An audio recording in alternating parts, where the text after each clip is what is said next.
Hey, Soul family. How are you guys? We made it.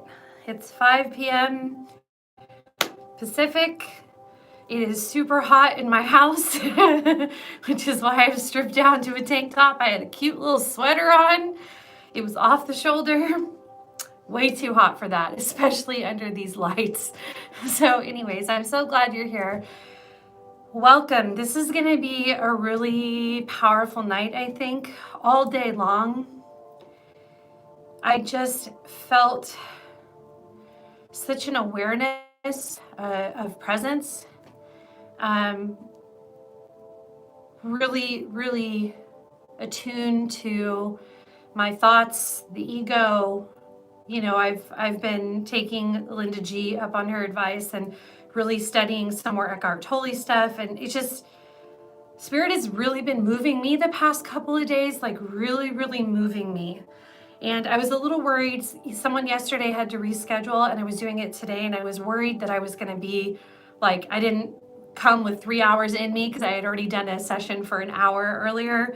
But honestly, it completely energized me. My energy is feeling very centered, very subdued.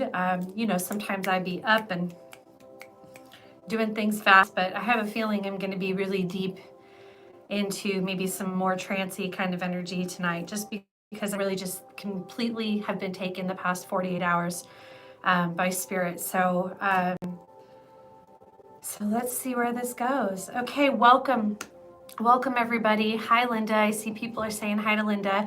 Let's go through a couple things. First of all, I'm Tana Newberry. Yes, a friend of Linda G's, which is why you guys are here for the Sedona retreat stuff, and I'm going to get to that. I want to mention real quick that at tananewberry.com at my website, I have a free psychic training called Remove Your Psychic Reading Blocks. Totally from my heart to yours. I want, if I had one wish in the world, it would be for you to know and to feel and to see and to hear what we can see and know and hear and feel. I want Spirit to move through you. That's why I'm very dedicated to removing these things that feel like they're in your way from being able to do that. So if you want to go grab that, do that. If you're here for Sedona, I won't keep you any longer. I'm going to tell you how to participate. Okay. So you guys know Linda G and I, Linda G and Friends, we have this event, Sacred Connection Sedona Retreats. We did a few years where I was kind of in charge, and then when Linda got really popular, we definitely kind of made it about all the things people wanted to know and do with her. And so we are, you know, we made some arrangements and had to switch them around because of what's going on in the world right now. But we are totally on for July. And oh my gosh, I could just cry already looking into the future and knowing how amazing I'm going to feel. And I'm sure I won't be the only one. So anyways, we have an angel among us, Connie B, we'll say it that way, said, Tana, in an email, I'm not able to come this year. I'm not able to come next year. In lieu of any other arrangement, I really want to pay it forward and give my ticket away. And then Linda, because she's very busy and also very generous and kind, she asked if I would take care of giving away the ticket. So here's how it's going to work. If you're catching this video on the replay, don't worry, you can still participate.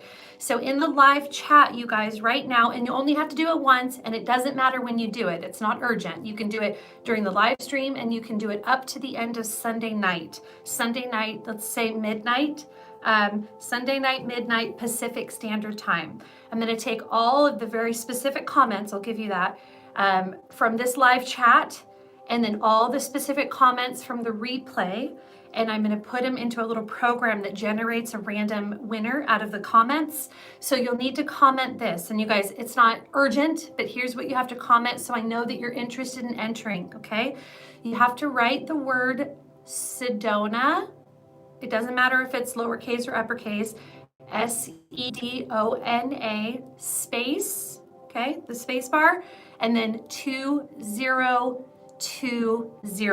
okay? So Sedona 2020. And you can ask Alicia if you have any questions about this, okay? So if you have that, yes, I see somebody putting it in, perfect. So if you have that, you guys, that's gonna basically catch on my program, it's gonna catch your comment and it's gonna enter you into the drawing. Now again, if you're watching this on replay, go ahead, put it in the replay comments. Just Sedona 2020 will enter you into the drawing, and then I press the button on a program. I'm very confident it's going to work. I've done my research. I press generate. I'll film it if I can. I don't know if I have to do it on my phone or what, but I press generate and it pulls up a comment. And then we'll be in touch. We'll do a video announcing it. I'll also probably have a couple people on deck just because if that person, was quick on the uptake and then isn't actually able to make it. Another thing I want to say real quick, you guys, thank you for bearing with me with the house cleaning, the housekeeping, but also the Sedona retreat giveaway is for the ticket to the retreat. So that's going to include all your food. It's going to include a private room for you to relax and rejuvenate. And then also it includes all the retreat activities. That's Linda's part, my part, the other teacher's part. We're going to have the past life regression. I think we're going to do some UFO stuff. If Linda's still into that, we have the ability. There's going to be all sorts of psychic development from myself. Linda does her amazing mediumship. Everyone will get a chance to actually get a reading from her. And then the only thing you need to know is that the travel and the shuttle will be separate. So you will have to take care of your drive or your flight, and then your shuttle or your car, or however you end up getting to and from the retreat center.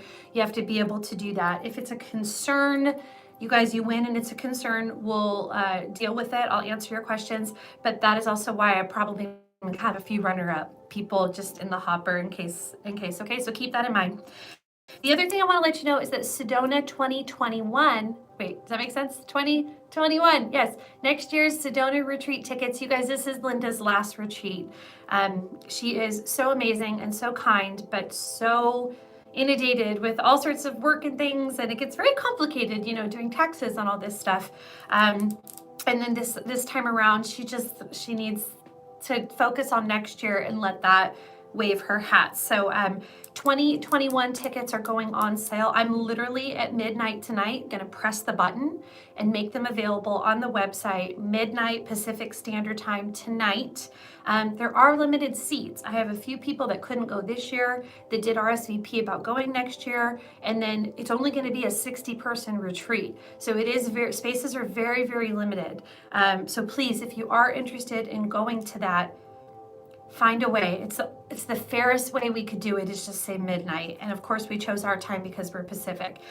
It's the fairest way we could do it, you guys. So thank you very, very much. Okay, Alicia.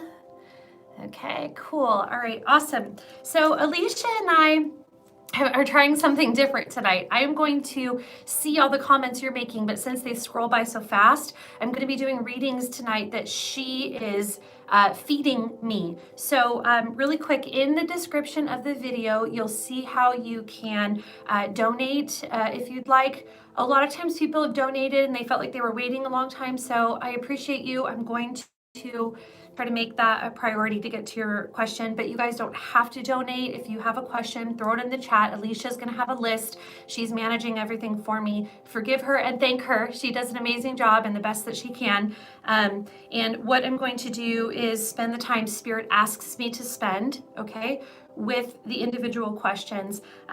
If you have a question, please put it in all caps. Okay, all caps so that we know it's a question, not a comment. And then please, if you've paid for your question, just let Alicia know if you wouldn't mind. Put hearts, hearts, hearts, hearts, hearts. A lot of people, and I noticed this, you guys, a lot of people have been donating angel numbers. I think that was Alicia's idea, and some of you really ran with it. So some people were doing like 11, 22, 33, 44, even 55.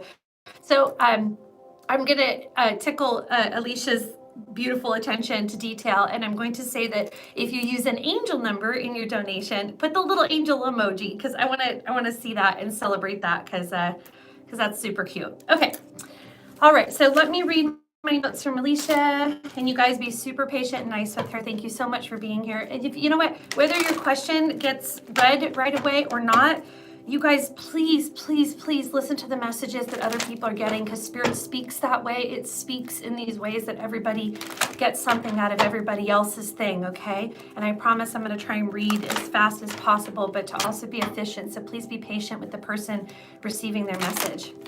Okay. Okay, Debbie says, will Colette and I become friends and more in the future? Yeah, I'm being drawn automatically to this July as being kind of like a timestamp where something significant occurs. Debbie Colette. There's also a little bit of the narratives. I kind of get the feeling that this hasn't taken off at all yet. Not at all. Like, it's just really a question out of a want, but there's no real content there yet. So I want to tell you that 4 weeks, so about a month's time, is where I feel kind of like where we could really start this story off in the direction you're asking about it heading. But then again, I'm feeling very, very drawn to the month of July as being very, very telling. Here's the thing. I am seeing the 4 weeks, the month before things begin, and then I also see this other indication of the month of May, which also speaks to me because, again, we're talking about this like a 4-week section that we're coming up on. So I want to say something real quick. I'm feeling already that there may need to be an honest expression of how you feel, or you might have to offer something up, a sacrifice, something that would usually make you feel a little vulnerable, or something that you need to kind of say before you might be ready, like go out on a limb a little, okay? So this is what I'm feeling is the most important aspect that brings you into what you're asking about, and that's happening in the month of May. Specifically because I did see 4 weeks, it might be the end of May, not necessarily right now, so you have a minute to sort of like build up your energy. And I get that. See, the thing is I think what I really want to tell you here is that moving in this direction would be a great reward. It would be. This would be a good match. This would be very, this would sort of be really great. The outcome you consider would be great. And so I do believe Spirit is behind it. But the other thing I want to say, can I also just switch gears on this a little bit and say, be careful not to ever put anything really outside of you as the thing that is the make or break of you being happy or fulfilled. Yes to everything I just said, and I still 100% believe moving forward in this direction is good. Offer it up, sacrifice the truth, be vulnerable, and then look forward to it developing. However, but also just be very centered and remember, just remember what you have to do to be happy yourself, okay? I'm not saying that that's going to stop this from happening. I'm just saying don't lose sight of that. Don't lose that grounding, because when you lose that grounding, I feel the momentum slows down, okay? It needs to be on the right grounding for that. July is the month that I feel things are, the word I'm hearing is official, or very grounded, or very like, that's the time it has a title or a definite like answer. That's the yes. Until then, it kind of is yes. And can I say also that you're just gonna squirm and squirm and squirm until you get out that truth. So don't squirm longer than you have to. Do get it out in the month of May and put yourself out there, because that 4 weeks, that's you got a couple weeks, okay? After that, it's go time. Put yourself out on a limb. Okay, Mo says, I'm asking where my resistance to healing lies. I was DX with Pa in 2012. Not sure what that means. That's okay. I meditate daily. Can you help me understand where my resistance is? What do I need to heal? Okay, so Mo's looking for healing. She feels there's resistance. Meditating daily. Let me pull a surrender card here. I got my smorgasbord of cards here.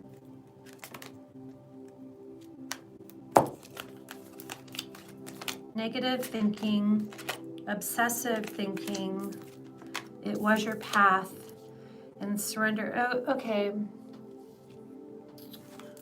there's this energy that Spirit's kind of bringing up to me right now about being really attached to like what the right thing was, or what the right thing is to do, or the right thing is to feel. Like this distinction between where you should be and where you are, or what is right, or what, where should I be? What was the appropriate way to heal? What was the appropriate way for me to respond? What was the appropriate way and time it would take for this to occur? This is really not helping. It's not helping. I do want you instead to focus, if you will, on please pick and choose the thing. It's like choosing your battles. If you just look at every single thing and then you have this concept of, I did that wrong, I'm not doing it right, or I'm not doing it in the amount of time, that's a lot of pressure, babe. That's a lot of pressure. And in truth, there is no right or wrong way to do anything. So I just feel that you're holding yourself up to a very high standard. And Spirit says, please be aware that you don't even have to do that, okay? And where it feels very like a very big shift to just change all of that. Spirit is giving us advice here and saying, Mo, honey, could you please, just on a couple areas of where this touches, okay? Just a couple, in a couple ways. Could you let go of what you think you should be doing and just be? Could you just breathe and just be, and separate from the idea that you are like a failure, or doing it wrong, or doing it right, or whatever? Because I actually talked to somebody about this earlier today. The body and the mind and the heart, it can very easily get like PTSD, right? I mean, in our body, we respond to things, and when we're triggered, it starts this whole spiral, and we can get into these belief systems of thinking we are or aren't where we're supposed to be. Or, I was talking to someone today who had a divorce 2 years ago, and they're like, why am I not over this divorce? And the answer is similar to you. And then the advice is a little different for you. So I'll go back into that. But it's like, it's a response. Your body, your nervous system, your neuroscience, everything is on this little loop and a little repeat, that this is your narrative. And I feel like Spirit's saying, Mo, please give up the identification to failure, the identification to you're doing it wrong, or that it's happening wrong, and then just pick and choose your battles. Pick the little ones, or the ones that seem most accessible, to try and work on first. And when you work on them, try just being and breathing, and not judging or overreacting or even scrutinizing the reactions you're having in your body, heart, and mind. Just breathe through them. Because I want to tell you something. You're not failing like you think you are. You're feeling. You're in the present. Please look at that narrative and decide whether you believe that has to be absolutely true, or if that's just a perspective based on where you thought you should be and what you think you should be doing. Please reach out to me if you need some additional guidance or help or resources. Maybe I can load you up with some good brain food. Okay? Thank you so much. All right. Suzanne says, are there any messages for me? Ooh, yeah, we got the trust card just popping out of the deck. I do feel you've been having a risk on your mind. Feels like risk, and risk is such a scary word. Such a scary word. But risk also is a rush. It feels like that real heartbeat, toes curled, feelings of flutter. I just, Suzanne, I'm feeling your energy and tuning into you, and the first thing I feel is this rush. It's good. It's good. If you don't feel it already, it's coming so much so that it could happen like this week if you're not already feeling like it. Okay, I'm talking about it's here. It's here. And the first thing, it was risk and trust. And here's the other thing. Take the lead. Take the lead. Lead. This is all about you.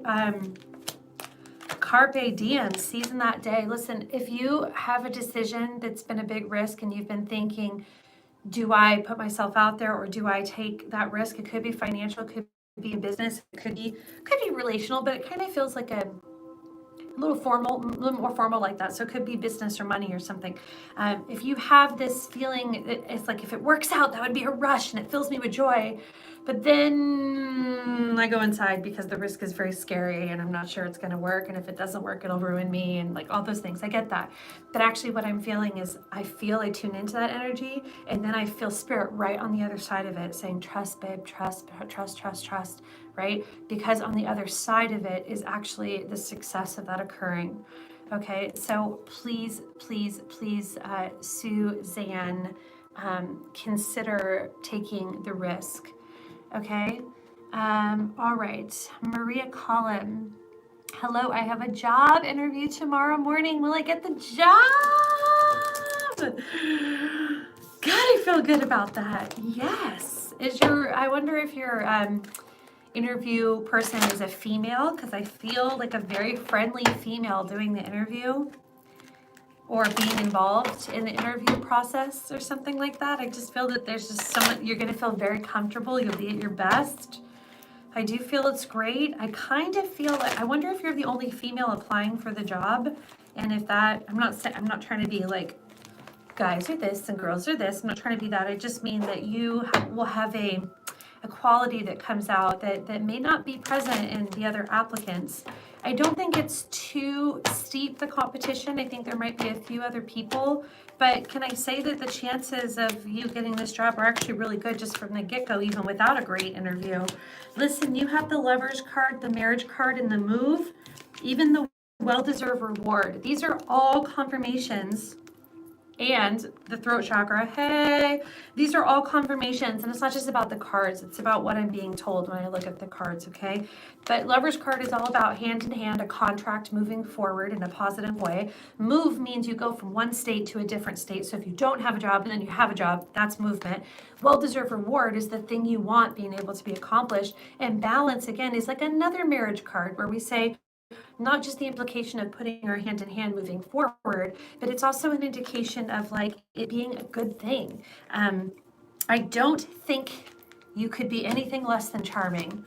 And I actually feel very good about this. I feel you will be offered the job, and the only reason you would not take it, well, I don't think you're not going to take it. I think if you're offered it, you're going to take it. But the only reason you wouldn't is if you had some other great offer. But it really does feel very lined up, okay? Very lined up and very purposeful. Okay, thank you. Thank you. I knew that might have been Mara. Sorry, my eyes are so bad. Myra. Colin, that was you. You know who you are. Okay, Daniela says, hi, Tana. Hi, Daniela. It says, what do I need to do to meet my partner? I'm an introvert, so it's hard to push myself to socialize. Okay, angel number, angel. Cool. Well, hey, that makes me want to grab the romance angel deck. This still ends up being one of the, I know Doreen Virtue doesn't do all these decks anymore, but this romance deck still remains as one of the best romance decks that are just accessible for good romantic information. Daniela, I'm going to be honest. I feel a little gap in the timeline between now and when I feel your partner coming in. I'm not worried about it because I actually do see the other side of the narrative where the partner is present. That's the juxtaposition to where I see the empty space now. So I do believe that there's going to be definitely somewhere where this story goes, okay? But I'd like to give you less than vague info. I'd like to give you something specific, so let's do that.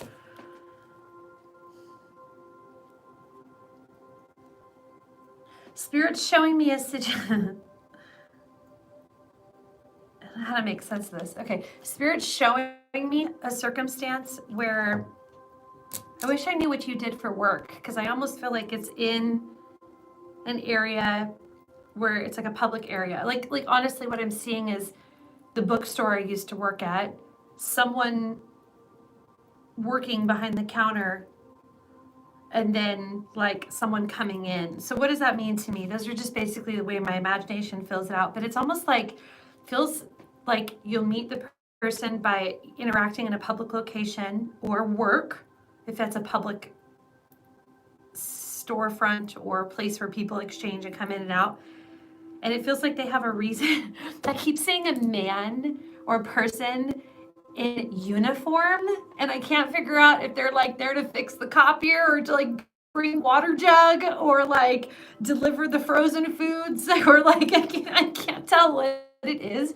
But you guys, I'm seeing this guy in like shorts and a polo that has a logo, and I feel like he's like someone who comes, catches your eye, and then starts this like thought in the back of your mind. I don't know if you know who this person is now or if this makes any sense. Don't worry if it doesn't, because I feel a little gap on the timeline between when this happens. But this is my advice. Just keep doing the things that you're already doing, okay? But instead, I want you to keep your eyes peeled, because I know you're worried right now that you're an introvert and that the thing may not be easy to like make happen. But I don't want you to worry about that, because all I want you to focus on is who makes you feel good, who you like, who catches your eye. Because when the person catches your eye, it's go time. That's the time where you'll be brave and you'll step up. So don't think you have to manufacture something. Don't think you have to manufacture something that's not like gonna happen or already be like lined up in your life. Just do me a favor, keep your eyes peeled, and when you get an eye for someone, at that point, get a pep talk from your girlfriend, come back on a live, whatever we need to do to get you, lined up with the opportunity to engage with that person. But just keep your eyes peeled. That's what Spirit says. Keep your eyes peeled. And I see this very specific circumstance. And so whether that is here or there for you, it's for you. I trust what I get. So keep your eyes peeled. Okay, good. Martha says, my daughter Holly's baby due on 5/14. Will I be allowed to be with her because of COVID-19? And will the delivery go well fast? Will the baby be okay? I wanted to ask if she will give birth early. Okay, there's a lot there. Let me pick it apart here. Baby's gonna be fine. Can I be honest? I'm not sure if you're gonna be able to be there. I'm not sure. I wish you could, but honestly, it feels like everything was a-okay.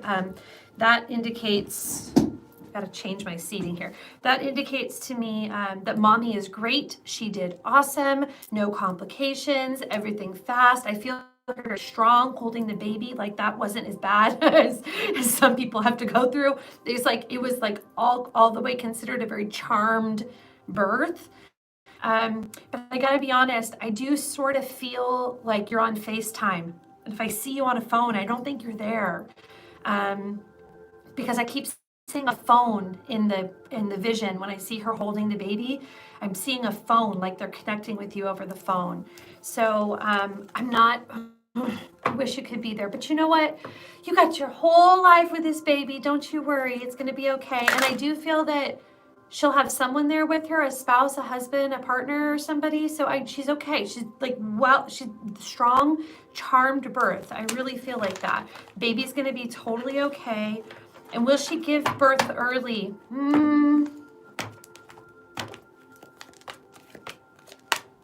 I don't know if it'll be like, I don't know if I resonate with early. I think it's gonna be it could be maybe a day early or something, but I wouldn't really consider that as classified as like very early. It could be a day early. It could be a day early. So yeah, but don't sweat it, okay? Because if you can't be there, you'll get your daughter's going to be great. She'll be good. It's almost like I feel like she won't need you. It's going to be okay. And you'll see that baby real, real soon. Don't worry, okay? Don't let it break your heart if you can't, okay? Don't let it break your heart. You'll be there. And you've been there for her. It's okay. It's just a day. It's going to be okay. It still can be beautiful. Okay. All right. Julie says, hi, Tana. Hi, Julie.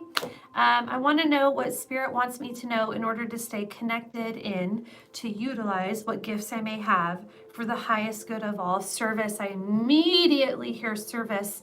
What's really interesting, Julie, is they're showing me, and I meant to do this, so maybe we can take a moment or we'll do it at the close.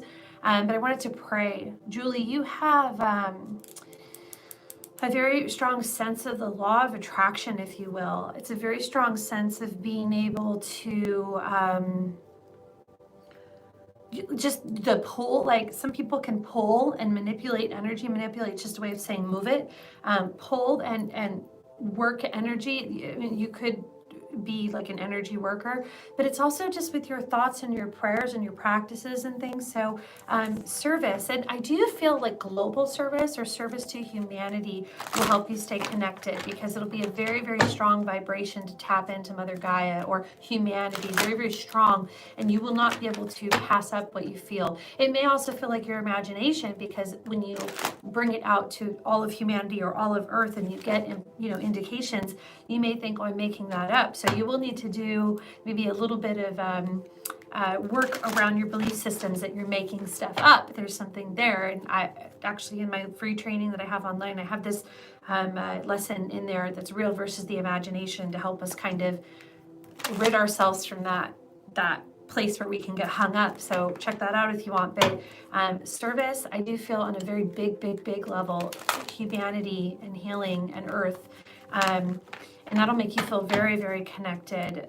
But the reason why it'll make you feel connected ultimately is because if you do a bunch of readings for other people and you get a bunch of proof back, that's great. But I do feel you're connected when you feel like you're tapped into something very large. And imagine tapping into one person and all the beautiful energy that is and that spirit connects them with, and then times that by like the Earth.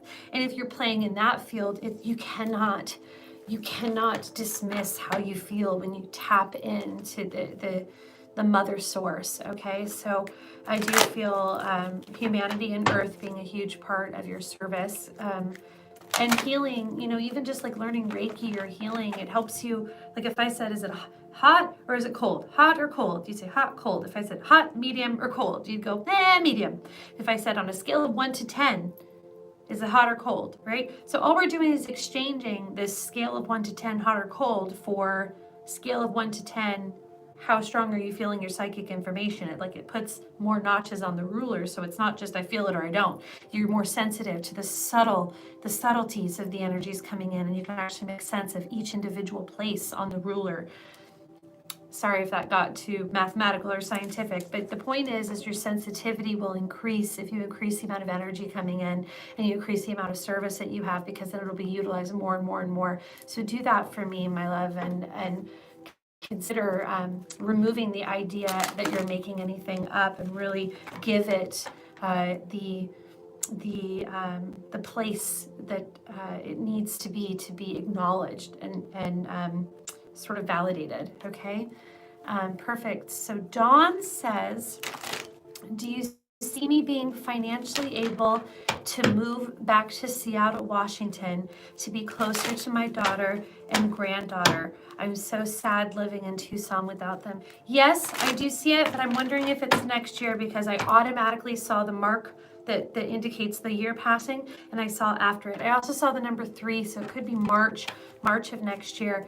I'm going to try and pay attention to the comments, but Dawn, if you need to sell your home and your question is really about selling, or like something you have to do financially that makes it possible, put it in the comments. Let's see if I catch it. But you're just saying financially, so I'll try to just tune into the money part.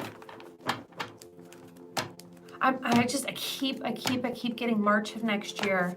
There might be something going on there that frees something up for you. I'm trying to find your comment. The other thing, can I say, Spirit is also making me feel that, okay, I'm just going to say this like it comes. Forgive me if this sounds harsh. Between now, which is April, technically almost May, and the next 6 months, which almost means to the end of this calendar year, generally, Spirit is telling me that this place in your heart that's kind of broken, I'm not trying to make your bed. This is not how future prediction works, where I say, here's your bed, go lay in it. Spirit is just telling me that gravity pulls you in a direction based on all the circumstances that you find yourself in, or that has been cultivated by all the aspects, where this sadness may continue into where I kind of see the calendar year, marking off. And then if it makes sense that if I do see a very strong indication of your answer being in March, that somewhere in there you might lighten up, because maybe you're aware that there's a solution that could indicate that outcome. So do me a favor, consider not losing all that time between now and then, feeling so disconnected. Connect as you're able to, intend that Spirit show you the way, and then pay close attention to the guidance that's coming through. Sometimes if the money's going to come through, we don't know it until it happens, and then we've wasted 4 months being sad that it wasn't going to happen, when it actually was. We just didn't have that information. So ask Spirit to tell you now that it's going to be okay. And one of the ways it's doing that, my love, is by having you come on to this video so that I could tell you. And now what I want you to do is I want you to ask Spirit for a sign. I want you to literally right now hand over your heart and say, Spirit, anybody else do this right now. If you have a question that you want confirmation on, you're here in this video to hear this message right now. Put your hand over your heart. Tell Spirit, Spirit, please give me a sign that what Tana said, or what I'm thinking, or what I want is going to happen, because I understand right now I have no proof, but that has no direct correlation with whether it will or won't happen. Just because I don't have the proof today doesn't mean it's not going to happen. There's no direct correlation. So please, please, please, Spirit, show me a sign that you're with me, that it is trustworthy, that I can believe that this is occurring, and create that future for myself, knowing that that is the will, that what's in my heart is what the Spirit wants for me as well. Okay, so that's the time frame I see. Doesn't mean it has to be then. It just means it looks like it's kind of heading in that direction. So let's pray that if you do get more in tune, if there is any guidance, that maybe it can even be sooner than that. Okay, thank you. Thank you, thank you, thank you. Okay. Buffy says, hi, Tana. Hi, Buffy. I'm temporarily laid off and wondering if they'll extend the layoff. I'm not minding. I do feel that they'll extend the layoff, but it's not like you lose your job. It just gets extended. I almost feel like July and August, there's a lot of interesting things happening right around that time. The earth will be shifting and moving into a different time and a frequency on those months, and that's why a lot of things are pointing to that time frame. There's a lot of shifting and changing. Okay, so Buffy, yes. I feel like you may get the word in July, and then it'll technically be like August. Yes, you don't mind the layoff, no problem. You'll be in the flow. I wouldn't even be, you might even get the choice to come back or not come back until October. Let me tell you this, your job is not in jeopardy. You absolutely 100% have your job. I don't feel that this job is ending at all, but I do feel that there is this time gap. And if you're saying, is my leave going to be extended? I feel the answer to that is definitely yes. And should you be extending it? Because I also see some indication into September, October, versus where I felt the communication would start to really shape up in July, August. So there is this flexible time frame. So I'm hearing from Spirit, take your time, man, take your time, because it's just not, you're not in a situation where by you taking your time is going to affect the outcome of your job being available. It's like a sure thing. It's very locked in. So just please feel so blessed and comfortable at this time that there's so much happening, and here you are in like this very beautiful space. So I do feel that is wonderful, and don't rush it. It is in the bag. I'm going to give you one more. Surrender comparisons. Oh, that's good advice. That's good advice. Okay, this card is surrender comparisons with others. So the reason I like this advice is because in this particular question, you're talking about like, will I come back or will I not? And there might be narratives for your coworkers happening, and you might think that that narrative gives you some insight to what your circumstances or what the arrangement is around your job. But Spirit is saying, don't actually feel like the narrative between you and your job is a direct correlation with others narratives in relation to their job, your coworkers, okay? So if this happens to one person, it doesn't mean at all that it's going to happen to you. Or you know what I mean? Like if someone else does like lose their job or something, it has no correlation to you. So don't freak out that it's like, oh my gosh, am I in trouble? Like that kind of thing. So that was the extra message that Spirit wanted to give around that. That's really good advice, Spirit. Hey. I feel like I moved. Did I move? It's because I was sitting on my foot. Okay, let's see what else we got. Okay, Kelly. Hi, Kelly. How will the next few months be for me as I go through my divorce? Fantastic. I'm sorry, that's the first word I heard. I feel like Spirit has a you're gonna laugh at me. I don't know who this is. Could be a person or just a vision, but there's this woman in spirit on the other side. I almost want to say she's smoking a cigarette and she's drinking like an alcoholic beverage, and she's like, "It's about damn time. It's gonna be fantastic." You know, she's very casual, and you know, like if you imagine your best girlfriend would stick up for you when you were feeling down, like this is the energy of this person. Doesn't mean they have to be a girlfriend that you've lost. Could be a grandmother or mother. It could be anybody. There is a woman on the other side going, "That's about," you know, like she was one of your best friends or someone who would at this time really be that like very colorful female support system in your life. So anyways, you do have a spirit team that's really behind you on this. What was it?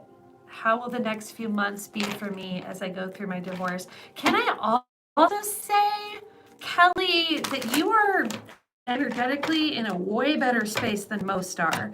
I think you've either been knowing this for some time or you're feeling the freedom.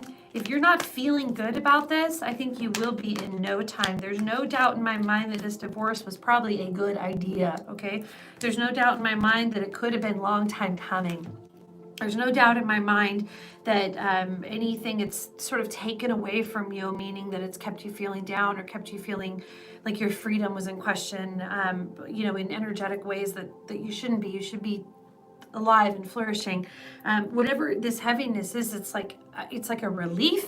The energy is lifted, and nothing against any particular individual or soul. We all have our path and purpose. We are all one. We are all worthy. We are all whatever. But the narratives don't always match up where it gets to be like a really fulfilling, you make me feel better, this adds value to my life. This is something that was heavy. And I do feel that you come out on the other end of this like superbly. And you may already be feeling better than others. If you don't feel like that and you're like, Tana, I don't know what you're talking about, give it a month and then rewatch this. And you'll feel like this. I know you will, because it's so there that it's either happening or it's going to happen immediately. Okay. Mary Fritz says, this is the anniversary of my brother-in-law's death, April 24th, 2006. My sister is stuck. What will help her move along with her life? Oh, God bless her. Mary, what's your sister's name and what's your brother-in-law's name? If I had that, it would be a little easier, but I'm going to try without it. Alicia, if she puts that in the chat, will you put it in our chat? Mary's brother-in-law's name and Mary's sister's name.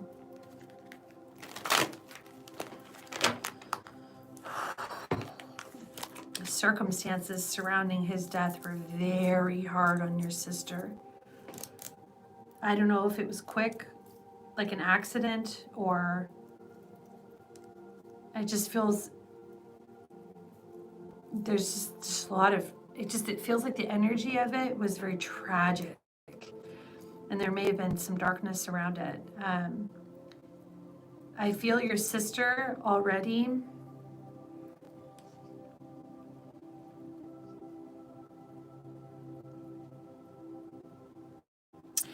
You know, honestly, I'm not trying to be somebody who's just advocating go get some psychic readings, but if I am to be very 100% honest about the guidance that I'm getting, it's that I think your sister, when the time is right, um, when the time is right, um, please, please, please consider taking your sister to go see a medium, someone like Linda, or someone that actually communicates with those on the other side. I can try and give a message now, but I think my 2 cents that Spirit is telling me, because I'm not sure it's like the right moment anyways, but it will come, and it will come very soon, like maybe even in the next 6 months. Because here's the thing, I do feel that the past, your brother-in-law, okay? Whoever the male is that's passed, there was a lot of, sorry guys, with death, sometimes it just takes me back, sometimes it takes me aback energetically. So please give me a moment as I process through it. There's just so much sadness in her surrounding his death, and he is probably the only one that can heal it. So I'm hearing messages like, I want to talk to her. I want to talk to her. I want her to listen to me. I have things I need to say. I have things I need to tell her. If I'm to go ahead and try and hit the nail on the head here, I do feel that he wants her to know that he's okay. There's no more darkness. There's no hurt. There's no pain. There's no injustice. There's no, everything's right. Everything's okay. But I'm not going to do it justice in a few moments. I really feel like he wants to have her, like, for an hour talking right directly to her, because she needs to hear the direct messages. But mostly what I have is just, it's going to be okay. It is okay. I want to tell her how it's okay. I want to tell her about where I'm at. I want to tell her about how if there was pain or darkness or confusion or whatever, it's okay. It doesn't work where I suffered. I didn't suffer. Okay. Please do me a favor. It's not really about me versus somebody else. I mean, I'm not the best medium that's out there. I can do it, but there's some people that really are so gifted. It's not about that. It's about that I can't spend an hour talking about this with you, and he wants an hour to talk to her. So please consider whether you guys could go together to a session of someone who could really spend that time with you. And I do sessions over the phone. I'd love to do that, but I actually think you really need to walk into somewhere where someone can look. There's something about energetically your sister being, or whoever this is, being more easily connected with if she's in person. Like I see you guys in a room, like having a reading, okay? So please use that as you're guided too, okay? Thank you very, very much. Okay. Doreen says, will I pass the exam I am scheduled to take on June 26th? Will I pass the exam?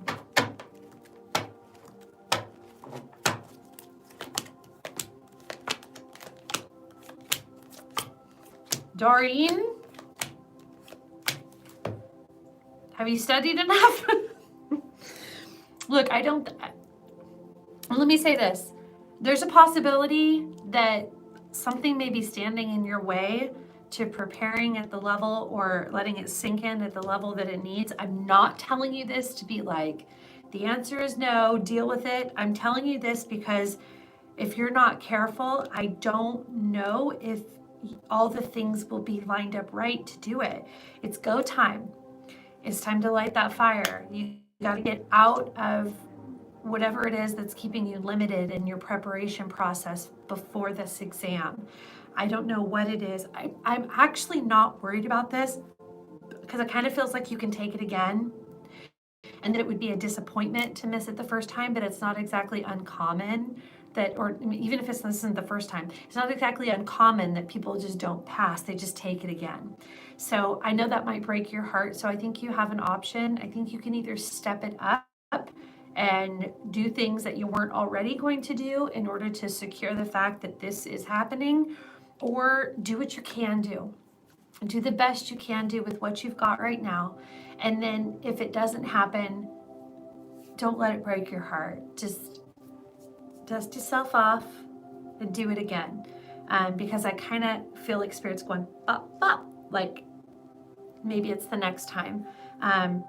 Again, the future is subjective. Yes, you can change it. Yes, it falls with gravity in a certain direction, and I can detect that, and that's where I get my information from. But do you have to deal with it? No, you can change it. So, but also don't get hard on yourself if like you're doing the best you can and your resources and time is like very limited, and you feel like you can't do anything differently to prepare. If that is the case, just one foot in front of the other. Know that there's a plan.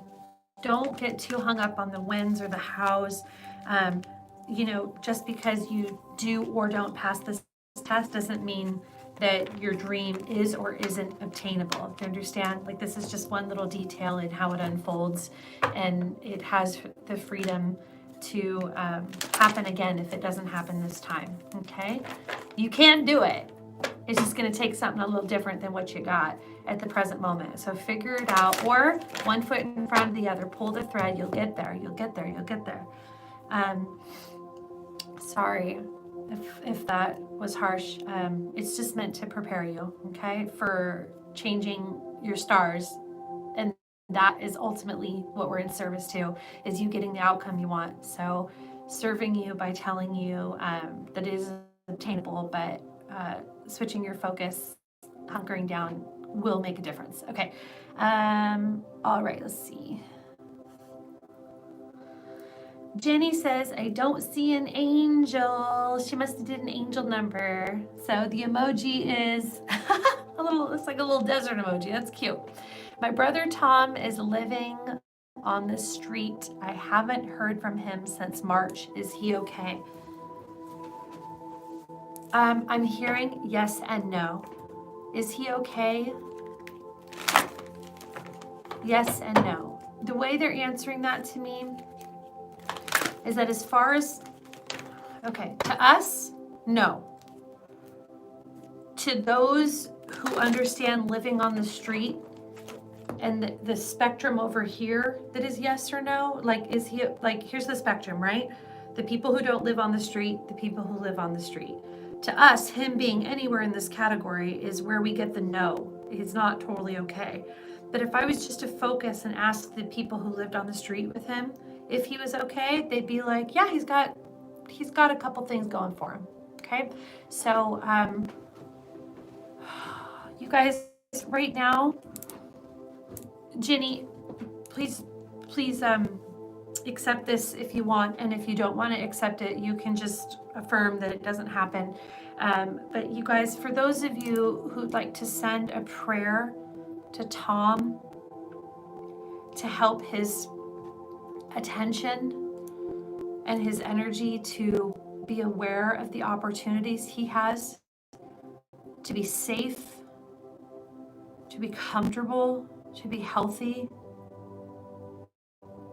Help him to have a window in which that light from Spirit can get in, even in the darkest of times. And just really feel like we're surrounding Tom in just a balloon or bubble of just really pink, fluffy cotton candy kind of light, just really comfortable and soft and forgiving, and really the energy of that like Mother Mary energy, really, okay? Like that very safe energy, okay? I keep seeing the crack where the light gets in from Spirit, because there's so much around him that is like concrete, but if light can get in, it can show him the way, okay? Jenny, we send all that love to Tom. You guys, do me a favor. How many people are in this chat right now? A lot of people are in this chat right now. I know we just prayed for Tom, but at the end of tonight, when your pillow hits the bed, will you just say the name Tom and again? Because in a few hours, he's going to have to find place to sleep. And if we could just all think of Tom, then maybe his attention will be focused in on where he can go to be safe. Okay? Please think of Tom tonight. Jenny, that all will help. Okay? Okay, Melinda. Hi, Tana. Hi, Melinda. Is there anything that my guides would like me to know right now? I'm still inundated with working through. Oh, that's Alicia. She's like, I'm trying to get all your questions. Okay. Melinda, is there anything that my guides would like me to know right now? Yeah. I really want you to know that the universe sort of like is conspiring in your favor. I think you have big plans, big goals, big ideas about what you want to do. You're playing big in the world. And if you're not, I do feel that like that's where you're best suited, is to play big in the world. I do feel that is, if it's not already where you are, that's where you're going. You have a big place, a big mission. Oh, okay, let's see. Yeah. See, the thing for you, Melinda, the thing for you is, I feel this big energy about, like, it feels like life purpose, right? Like purposeful dedication and devotion energetically to a particular impact or influence or, thing you want to help the world with and the individuals with. But the thing is I kind of get this sense that Spirit is telling me, when you look at this and when you try to do this, you sort of think you're alone with having to figure it out. So you kind of, like, if it is to be, it's up to me. And I understand that there's a place for that because, we do take responsibility for ourselves. But Spirit says, do not forget that what you are is actually Spirit. And that it's not you that's going to make things really happen. It is your God-given Spirit within you that makes things happen. It's like the giver of life is the Spirit, not the grit or the hustle. And trust you me, I'm a Virgo, so I love the grit and the hustle. I love feeling like I've worked my brain or my body out, and I've sweat and I've put in the time, and I get that. But can I say, Spirit just kind of goes, Melinda, rather than the grit and the hustle and figuring it out and looking at the puzzle pieces, don't forget to remember that it's not really like pay attention to Spirit, because I'm not saying you're not doing that. What I'm saying is have faith that the thing that makes things happen or not happen is not actually you. It's actually the perfect GPS that Spirit is using to point you in the direction of the outcomes that will make you the most happy.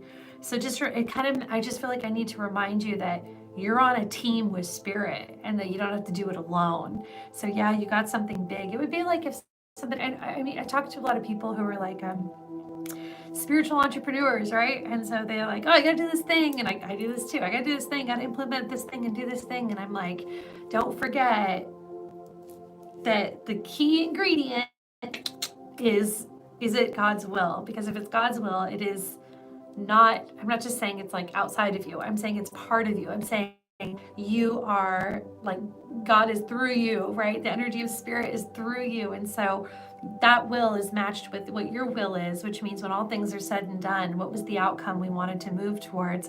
That GPS is guiding you. So it's not always our work that gets us there. It is the alignment with that path. So just don't forget that the fuel that goes in the vehicle is that, and that it will not lead you astray. Okay, perfect. Doreen Taylor says, please, any messages from my guide and twin flame. Ooh, Doreen, twin flame. I'm going to go to this really cool Colette Baron Reed deck. What's it called? Spirit Animal Oracle. I've been experimenting with this deck and I really like it. I do feel that your twin flame is going to come through a message in here. All right, let's see what we got. Woo! Snake and moth. Very interesting. Let's see what this is about. Snake spirit says time to heal, and moth says surrender now. When we look at the twin flame story, the twin flame narrative, we can't help but notice whether the twin flames are in union or they are in separation.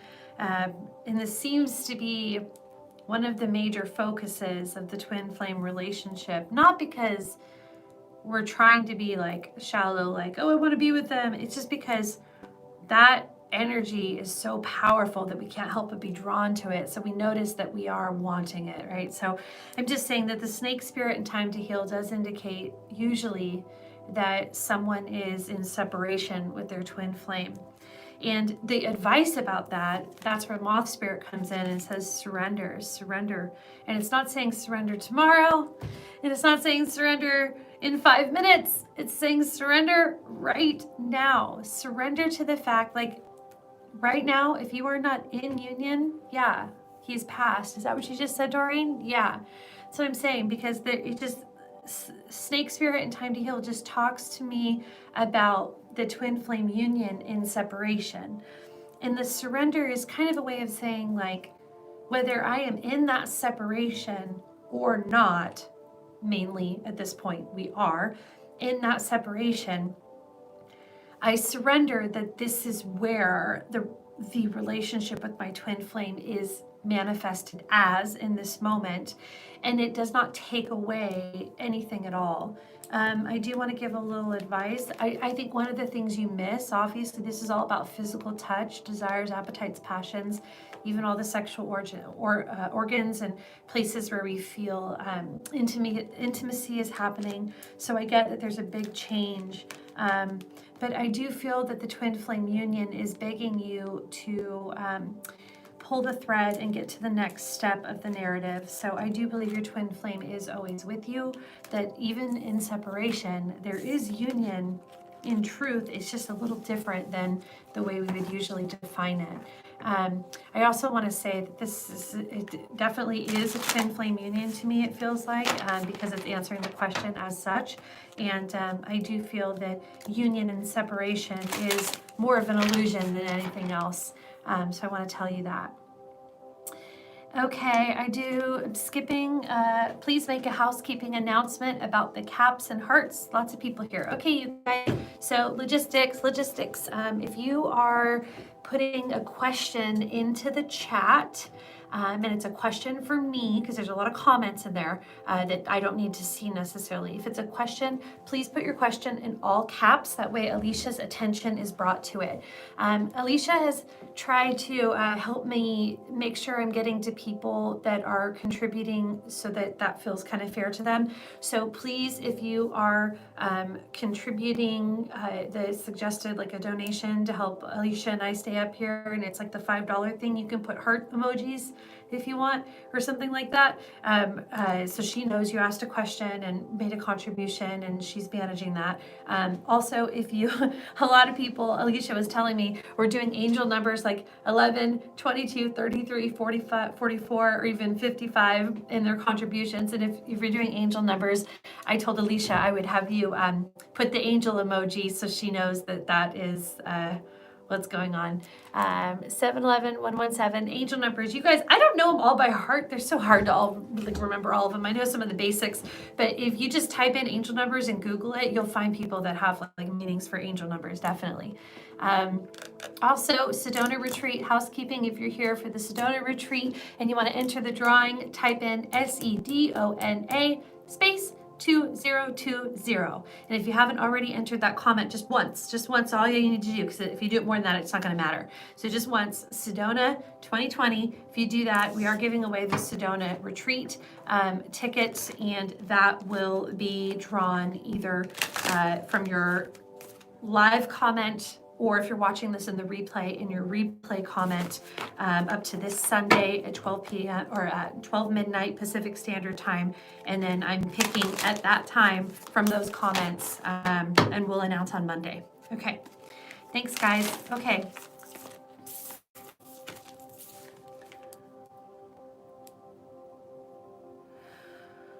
Let's go back up. All right. Michelle says, will my dream of opening and running a non-profit special needs camp happen? I'm sure she means, will it happen? I feel like grabbing this deck. That's what we're gonna do. I think this deck is called Ask Your Guides. Does anybody know? Ask Your Guides. There's content here, Michelle. What I mean by that is, if it was just like, yes, it would be yes. But it's not that it's not yes. It's just that there's like, yes, but this, and this. So that's what I mean by content. I'm feeling the energy buzzing around like there's information, which means there are things to do. So let's see what we have here.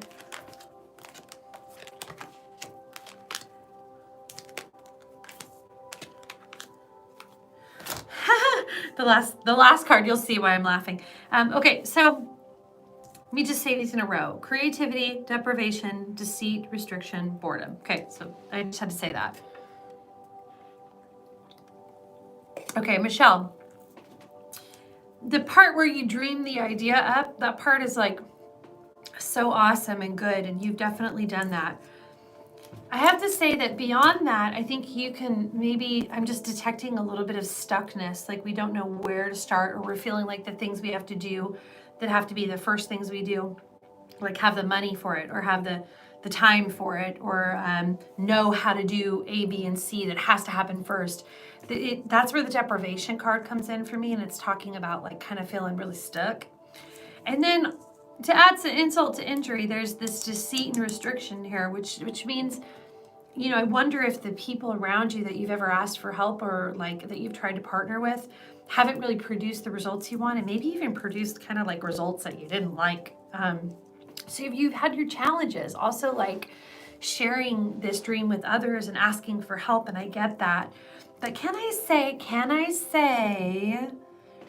that this is the type of dream and business that is so ripe for this present moment? Because as we're going through all of this COVID stuff and people are like, you know, having a little bit of time on their hands, and a lot of other people are thinking about how they're going to switch up their plans and, you know, getting back to your purpose and understanding what kind of impact you want to make. And it's just a time where people are sort of reworking and going back to the drawing board.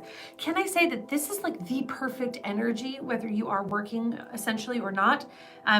This is the perfect energy to push through these blocks. Like this is the perfect time frame to do it. Could you draw outside of the lines and try a few things you haven't tried before with this? Because the answer is yes. Will it happen? Yes, but I do feel there needs to be some outside of the box thinking and creativity in order to get this done. The blocks, as you've identified, need to be removed, but now is the perfect time to do it. Advice: focus on the thing you can fix and start communicating it. It's telling yourself and telling others that you are the person that can solve this particular problem. You know, we talk about that in branding sometime. Branding your businesses. What is the problem you're trying to solve? But this is not coming from like an intellectual place. This is coming from a heart-filled place. The people who need special needs camp, ask yourself, why do they need it? And then tell people that not only can you provide that, but this is why I'm really qualified to do that. And your qualifications is your desire, your passion, but also your very keen insight in this area. You are the one to answer this question, to solve this thing. And now is the perfect time. So the answer is yes, but there's a lot of work to do, okay? Let's see here. Stacy J says, can you tell me what to expect regarding my love life? Absolutely.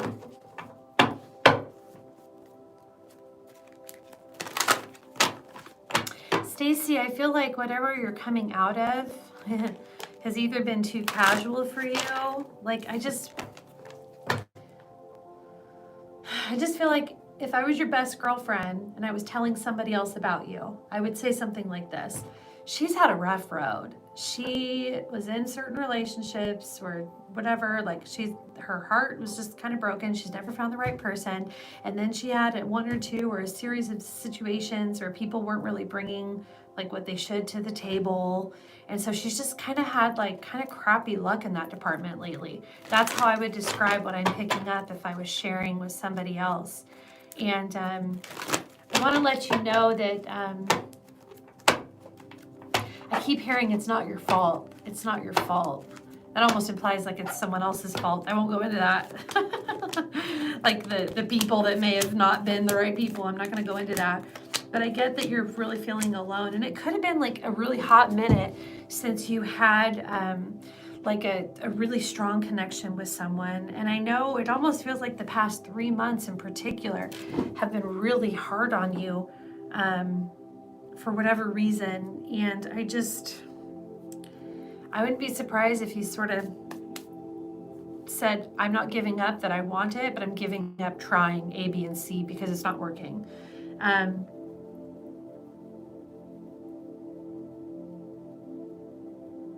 I mean, I have to notice that you're like, tell me about my love life. And the first question I ask Spirit is she going to meet someone or not? Yes or no. And that's not the way Spirit is giving me the information. It's more like, we know where you've been. We acknowledge that you've had sadness, and we acknowledge that there needs to be some changes to create the right circles that produce the right opportunities. This would kind of be the case if I just feel like if you were my best girlfriend, I would be like, are you engaging in circumstances that are maybe like less than what you deserve?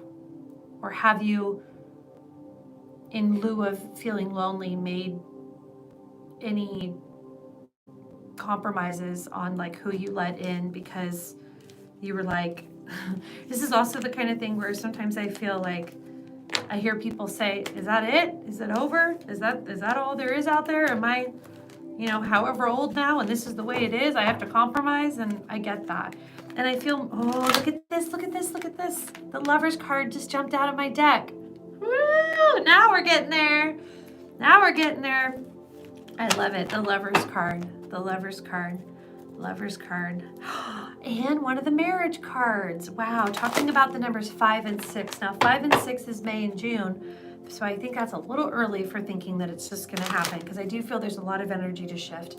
5 or 6 is probably meaning 5 or 6 months from now. I'm not trying to say sorry next year or sorry at the end of the year. I'm not trying to say that. I'm just saying it takes a while to shift and move energy, to change our priorities, to cultivate the right circles, to cultivate the right experiences and opportunities.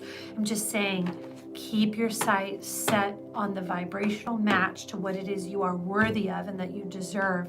Don't sweat the time in between. Focus on being the right person in the right circumstances. And I'm telling you, love is imminent. It does.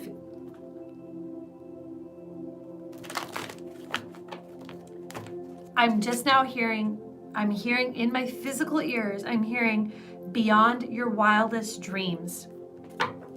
The right one is worth the wait. That's what I'm hearing. The right one is worth the wait.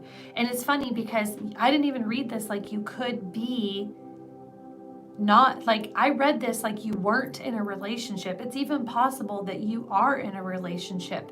And if you are in a relationship, let me just say to really think about what this message meant to you and what you were thinking as I said it.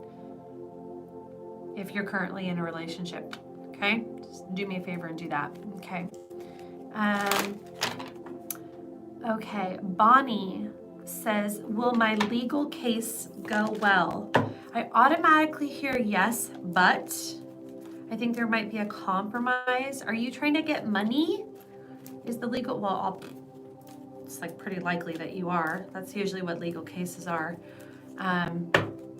I feel yes, but there will be a compromise, and I wonder if it's more of like a settlement versus a case or a trial or whatever. I just feel that there's compromise, but all things considered, will it go well? Yes.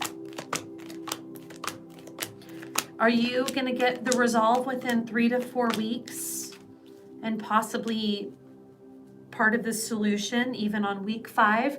This is a very immediate answer for me. This is very immediate. This is very close. This is all within a month. This is not taking a long time to resolve.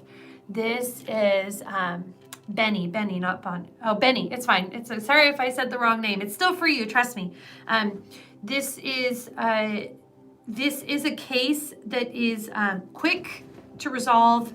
Yes, there might be a tweak or a compromise, but this is happening now. There's not a big, huge delay. I think in 4 to 5 weeks, this thing's going to be wrapped up. It's going to be perfect. And all things considered, it is a win. It is a win. I also feel that if this is financially like loosening up some funds for you, this is going to be able to sort of help you with something else, which is really interesting. Like I see this situation directly affecting the effectiveness of like something else that you're rolling it into. And so there's implications of that having purpose and being an influence onto this situation as well, spiritually or psychically for me. Okay. So, yes, feels really good. Feels like moves right along. Swift, very swift. Thank you very much. Okay. Jennifer Blair, it's probably Jennifer Blair. Will my husband, Robert, be able to stay sober this time? Ooh, good.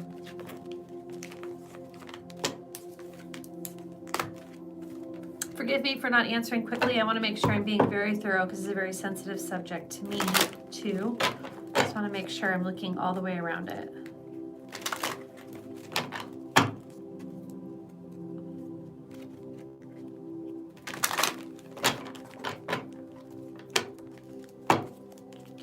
Okay. And as well, okay. A couple things I want to tell you. Yes, I do believe he's going to get it. Do I think he will never drink again? I'm sort of wondering if he's the kind of person that might like have a drink every once in a while or maybe relapse a little bit. Okay.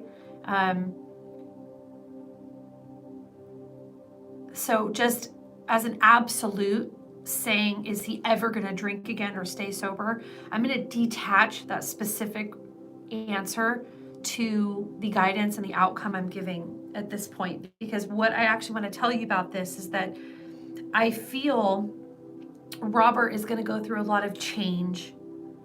Not a lot, some. You might feel disconnected with him because the Robert you have gotten to know may be changing and shifting in certain ways when he puts together his life, because I do think he's going to get it. I'm going to detach that from, is he going to stay sober? Will he ever drink again? I'm detaching that specification, and I'm focusing on, is he going to get it? And the answer is yes. But I do feel he's going to shift and change, and it may make you feel detached for a little while. I feel that you'll feel disconnected with him. But if you could stay with him, if you could support him and give him that freedom that he needs to put his own pieces back together. He needs to know himself and relate with himself, which means he's relating outside of your partnership a little bit, and that'll feel disconnecting. But if he can do that, then he can win without the implication of doing it just for you. That's important. The Lover's card is here.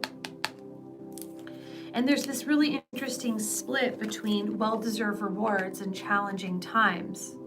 And they're opposite. So it's definitely a battle between will he or won't he, and I get that. But I think this will not be all that easy. But I do believe that he's going to figure it out. The two of you will be together, that you will be great, that you will grow through this, but it will take a little time for him to relate to himself on his own outside of what he is to you and the implication of his problem. So please know that this relationship has every potential to be wonderful. Again, I do believe that. I feel Spirit is asking you, Lover's card again, and moving on, being able to heal. stay strong in your conviction and in Spirit's guidance. And when he pulls away, know that he's getting closer to his answer, not further away from you. Okay, that's I think how I want to say it. Okay. Remember Michelle's question.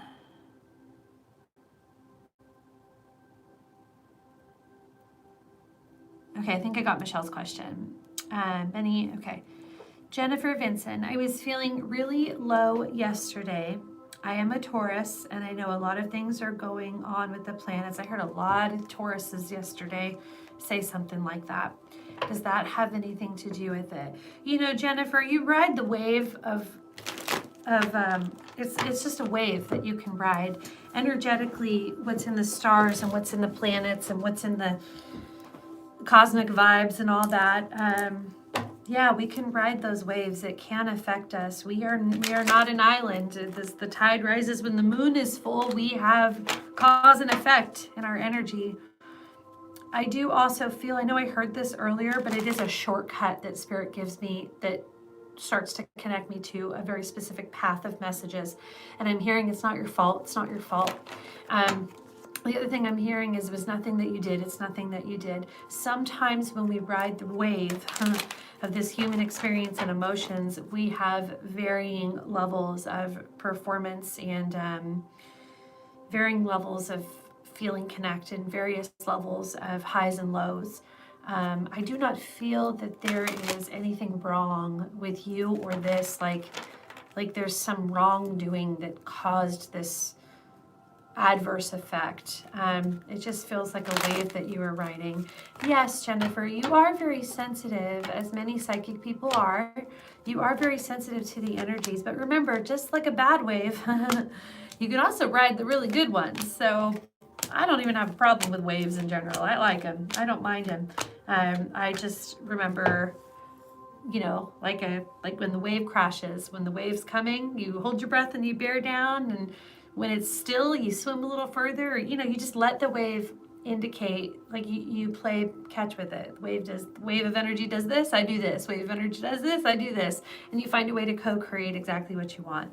I do feel like what I want to tell you, Jennifer, is that you are very, very psychic. This is the surrender to Spirit and surrender limitations. So to think that you are, I'm not trying to say you think this, but anybody out there thinking that we're a victim of the energies is not a better way. It's not exactly the way I would say it. I would say we are affected by the energies, because that could be good or bad, and that really is what it is when the energy moves. So just find a way to like ride that wave, you know, instead of it pulling you under, grab a boogie board and surf it, you know. So different days, different techniques. You are very psychic, and so that will be very imperative for you.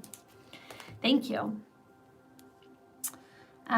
Kelly, Tana, what will I do for work after not working for more than 14 years? I've been a stay-at-home mom. Oh my gosh, anything and everything? That's what I hear. You have a whole Spirit team. OMG.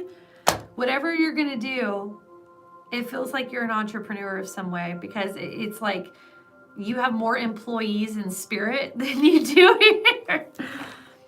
This would be the type of person, Kelly, who I'm talking about, would be the type of person that would be really good at an MLM, a multi-level marketing company, just because of the freedom and the passion that you have to put into it. Don't worry if you don't feel savvy at this or that or whatever. They teach you all of that. MLMs are like Beachbody. People sell CBD, workouts, shakes, vitamins. You know, I'm not saying that it has to be any of those things. What I'm saying is the model of there's something I believe in. Someone will hand me a system. I will plug in my time and my effort and my personality, and out will come a result. So it doesn't have to be an MLM, but it matches the energy frequency of it's laid out. It's also like people that buy turnkey businesses.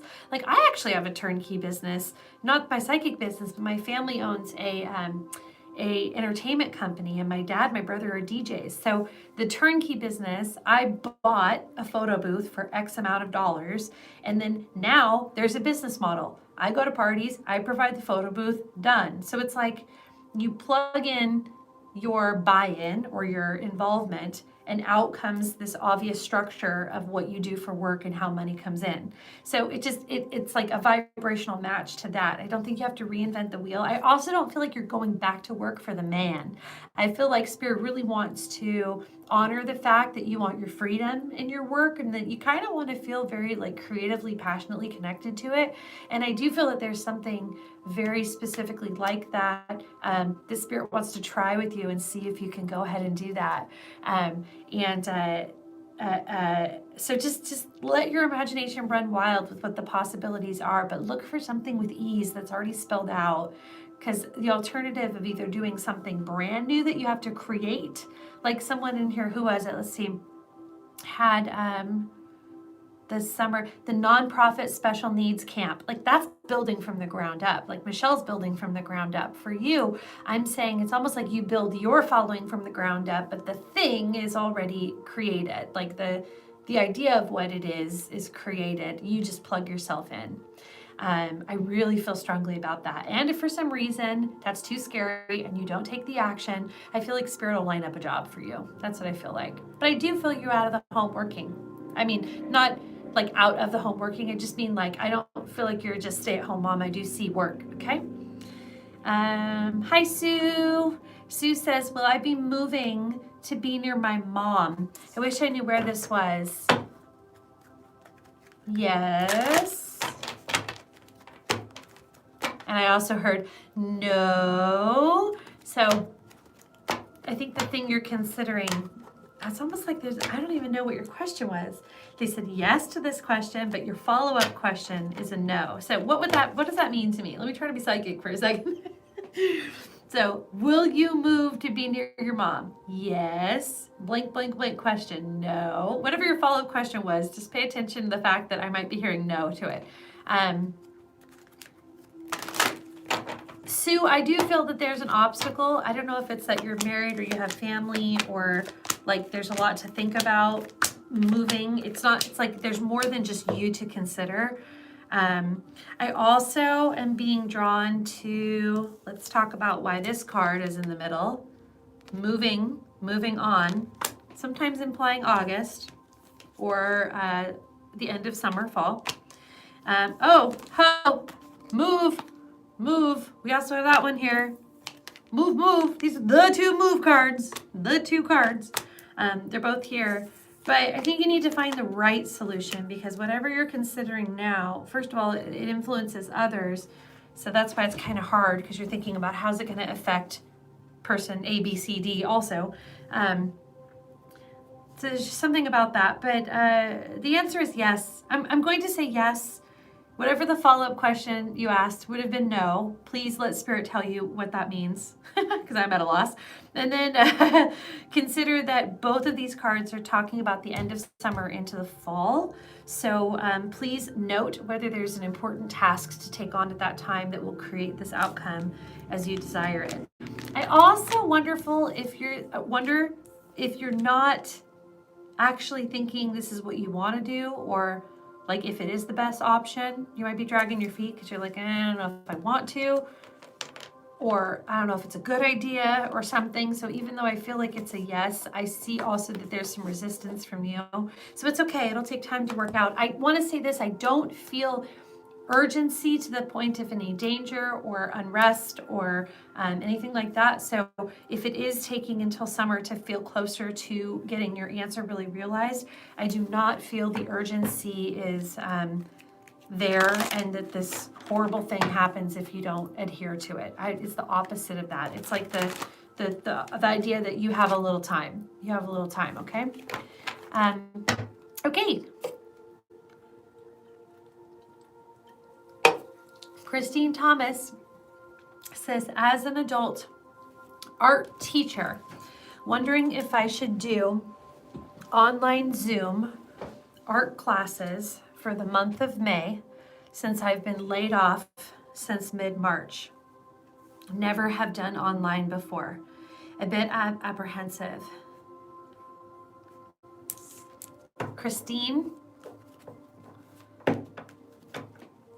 I feel like I shouldn't even say this because this is what I would say if you asked me my personal advice, but what the hell? Spirit's using my brain to get the right message to you, and if you're here, there's a reason. So let me answer this the way I want to answer this, and Spirit will back me up with the right words. Rather than doing classes through Zoom, I do feel, and I would agree with this 100% intellectually, that it could be time instead to focus on not an online live class, but or on Zoom, like a live one, but instead like an online course that lives forever and that is evergreen. For example, I have a friend who has this skill set class that she teaches. It's channeling, and she's done it 2 or 3 times, and there's like 9 weeks to every single class, and there's like a long time that it takes, and she has to keep doing it over and over and over. And I finally just shook her and said, let me record it once for just people. And yes, you can record Zoom, but I'm not actually talking about that, because when you record Zoom or something like that, everybody's watching you teach real people. I'm talking about teach to the person who's watching the video. Record yourself and actually use like one of those Teachable or Udemy, or put it on your website or something. Find some way to make it available and make sense for anybody and everybody to click and to buy forever. It would be more, and those people who would have taken your Zoom class, they'll buy it, but so will everybody else that couldn't make it during that Zoom class, or that finds out about you a year from now. They'll buy it too. So, I want you to shift into the mindset of online courses, if you will, versus just live Zoom classes for the few. And I do want to tell you also logistically that when you record the live Zoom classes, you're interacting with the others so much that it's not really the right type of content you want to monetize on an evergreen kind of situation where anybody a year from now is watching it. There'll be too much logistic between you and the person, and it won't be like, you really need to talk to the person who's taking the course in the video. So, or when in doubt, do both. Especially if you've got the time, babe. You've got the know-how. Okay, let's see here. Patty says, hi, Tana. Hi, Patty. Will my son Robert get into the master's program in 2021? I automatically feel yes. Is there any way that you would know about this in the month of August? Because I feel the answer coming closer to when it begins. That makes sense, right? He'd know in advance in order to prepare. That makes sense, I think. There's also a lot of reason to know that he will now. Like, if I were to look at this, I would say you probably have the proof now. Like, for example, if someone had to have a certain grade point average or had to have a certain prerequisite, and he had it, and you knew that when you have it, you typically get a yes. It's almost like you have that now, and you'll get the official yes. I'm being drawn to the month of August again. Like I said, the energy is shifting. There's so much going on at that time frame.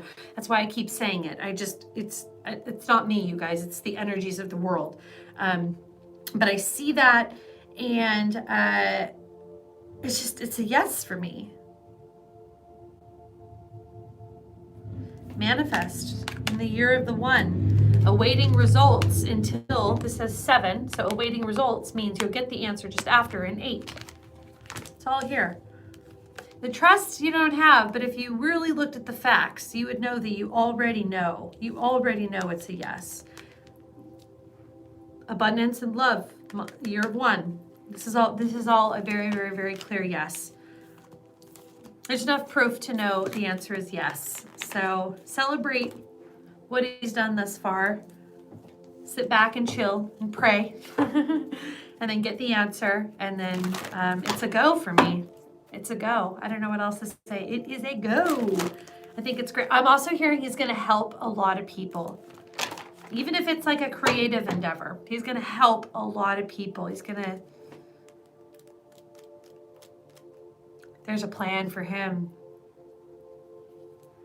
There's a plan for him. He's got a big purpose. Susan says, will my health condition improve? Susan hugs.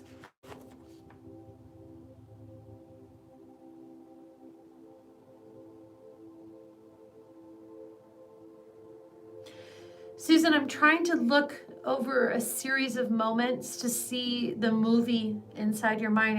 I am being drawn to one side in particular. That would be my left, your right. I'm being drawn to your right side. I'm just seeing a lot of content and energy there.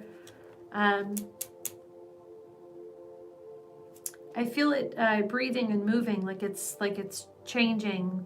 This could mean sometimes things flare up and things die down, flare up, die down. Could be that it manifests in one area of the body and then kind of dies down and manifests in another area. I don't know what this is that you're dealing with. I don't know your ailment. But the question that you asked specifically is, will it improve? The short answer is yes, periodically improvement, but also coming back up again. Overall narrative, will it improve? I'm going to change it to, will it ever go away?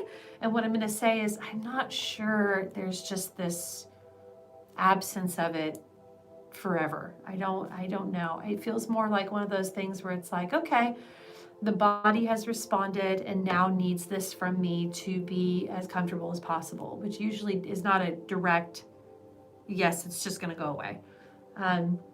I'm only telling you this, and I don't mean to sound insensitive. I'm only telling you this because I don't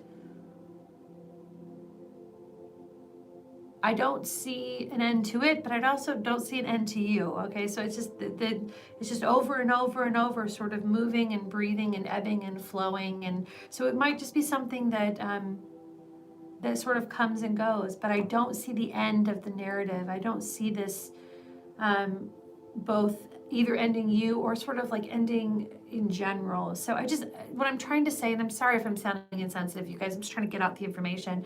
What I'm trying to say is that I don't think it affects the big questions like, oh my gosh, but at the same time, I also feel that quite often when I look at the body has come to a state that it will continue to sort of function at forward on. Okay, so anyways, please, I don't feel like there's a lot. I do wonder if you have like a very obvious medication that the doctors are telling you, and if that feels right. It seems like that might work for a lot of people, or process. Okay, and I'm also feeling that if you send healing to your body, there's so many different ways. I mean, there's like people who do Reiki and stuff like I do, but even if you just put your hands on your body, even if you're just visualizing, or there's so many things you can do that help the subtle energy flow of energy coming through the body. And I do feel that makes a little bit of a difference. I'd like you to maybe focus on that a little bit, okay? Thank you, Susan. You guys, let's all take a minute. And I don't know if this is right, Susan, if it was on your, it's like mirrored on you. I feel like it's your right side, but I'm also touching my left. I don't know. Anyways, everybody just think about Susan, and if you would, send her green, beautiful, life-giving, leaf color green energy. Susan, you don't have to take it, but if you want to take it, put it through your own personal highest good filter.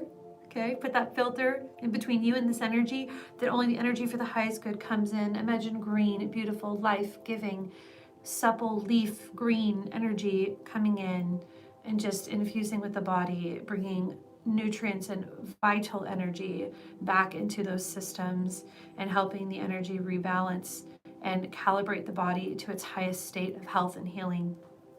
Beautiful. Okay. Let's see where we're at. C. Hi, C. I'm under great distress at work. I know I should be grateful because of COVID. Would I be able to find another job after I put in for retirement? I don't want to retire from my work life. Yeah, there's something else for you. Hold on, let me get specific.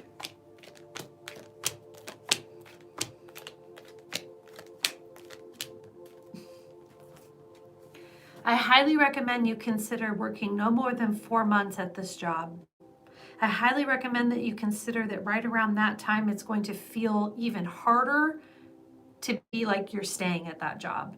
It's going to feel, I get this feeling sometimes that I call, I don't mean to sound insensitive by saying this either, but sometimes I feel the energy at people's jobs is like it's dead and dying, which means, you know what happens? Like, can you imagine if your body was dead and dying and your soul stayed inside there? It would just feel like it was trapped, right? So when we stay in these containers, these situations, energetically, a lot of times jobs that are like, they have nothing for us. It's done. The effectiveness is done, and something else is now the container we're supposed to be engaging with.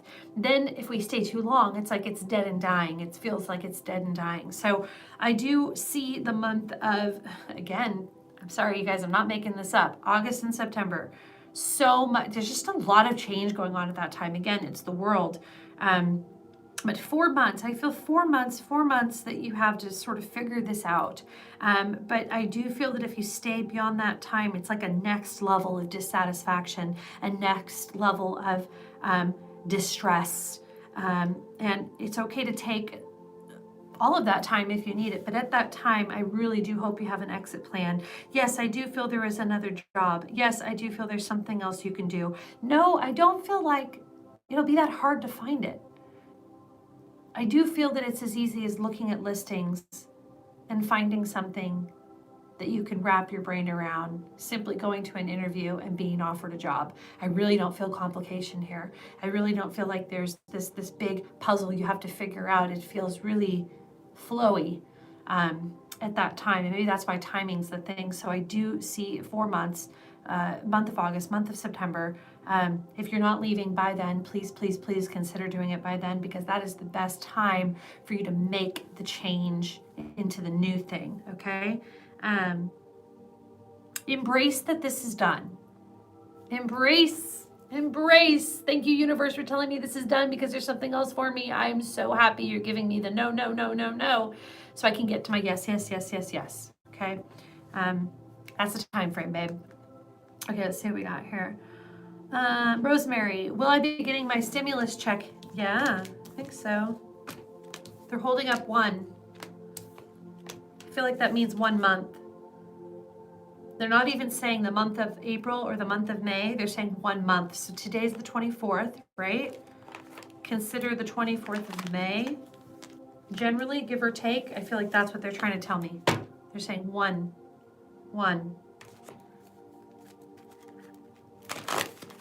I feel like you really need and want that.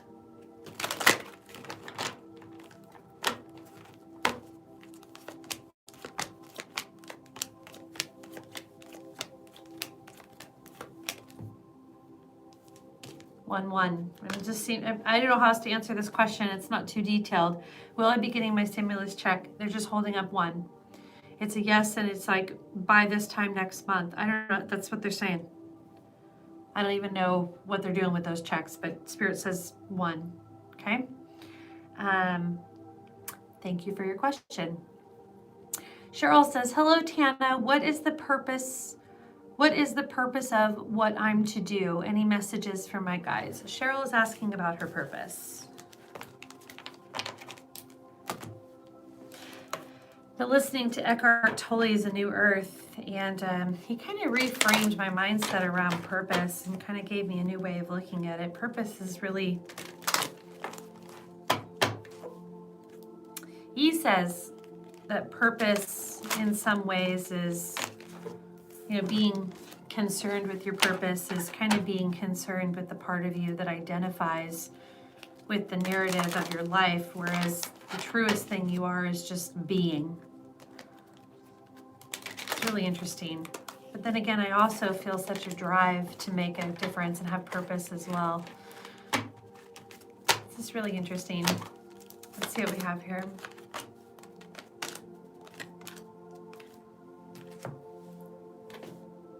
Cheryl, hook up with,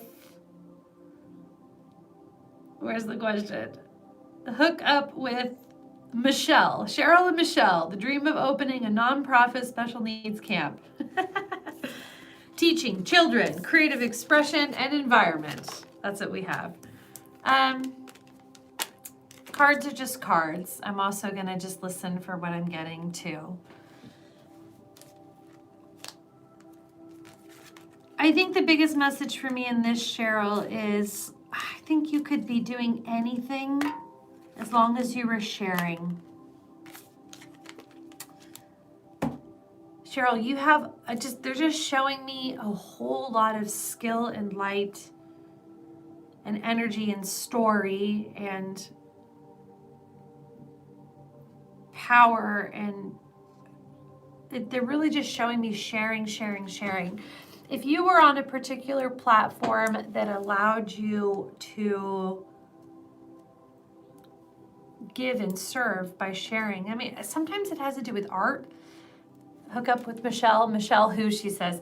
There was a girl, Michelle, in the chat that I did earlier that really wanted to start a nonprofit for helping special needs kids at a camp. And I just jokingly said that because your cards were teaching children creative expression and environment. So I said, be inspired by her dream.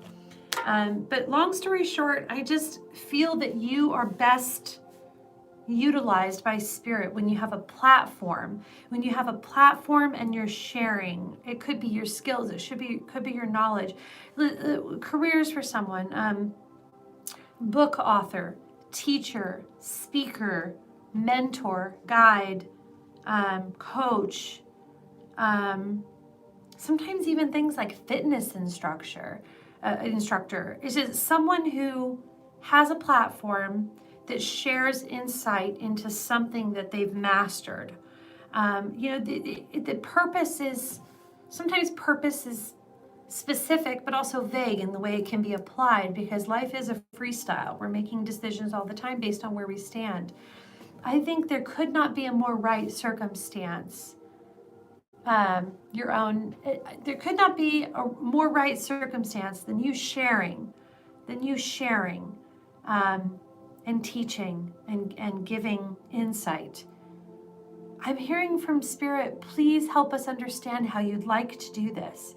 Spirit says, please help us understand and have us observe you when you tune into how you'd like this to occur, because then Spirit will line up the right opportunities for you. That's what it feels like. Please share.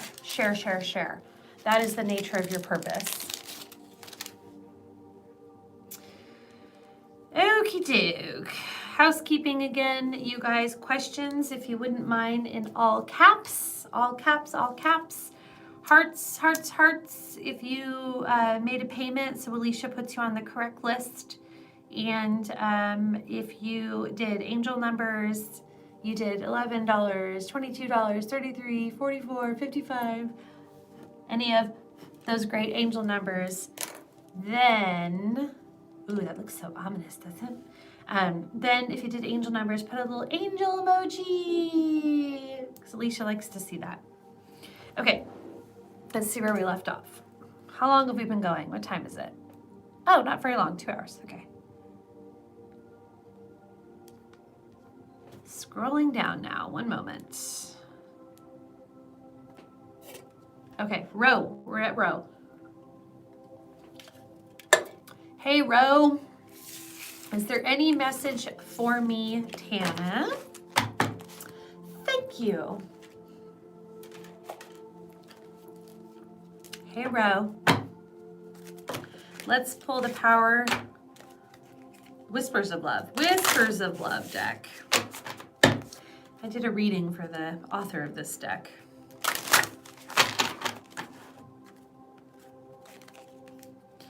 It's a couple of years back. She's very sweet.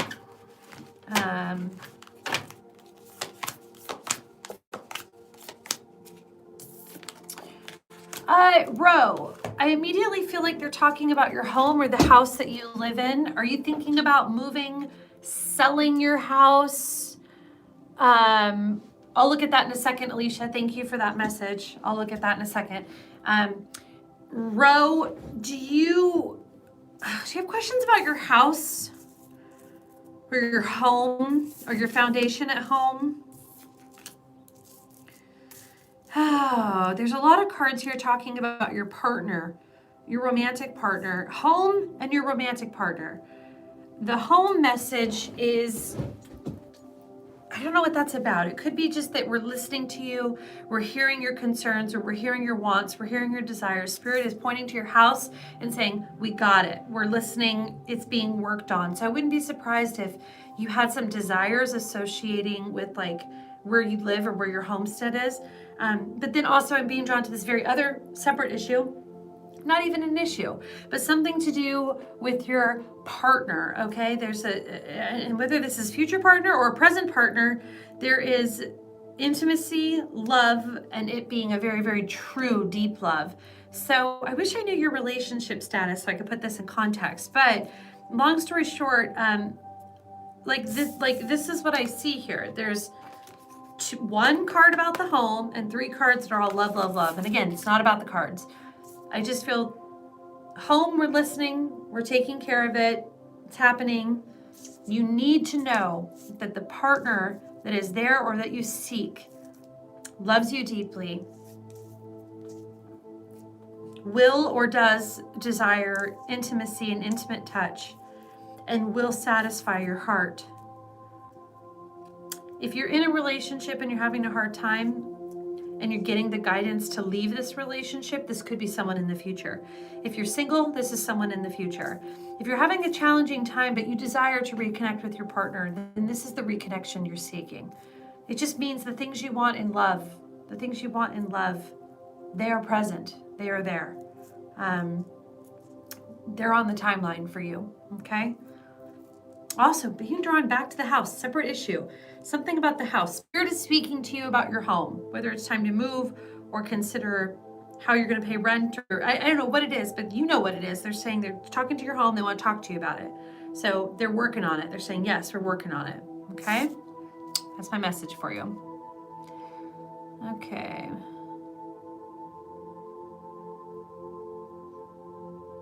Okay. Yes. Got it, Alicia. Thank you. Let's see what else I got. Okay, Ro's question may include, maybe this is also Ro. I'm a contractor who did phone and desk side on-site support from home, laid off in January. Will my contracting company find me a job by August? Thank you, from Joe. Oh, that's somebody else. Joe. Okay, Joe says, I'm a contractor who did phone and desk side on-site support from home, laid off in January. Will my contracting company find me a job by August?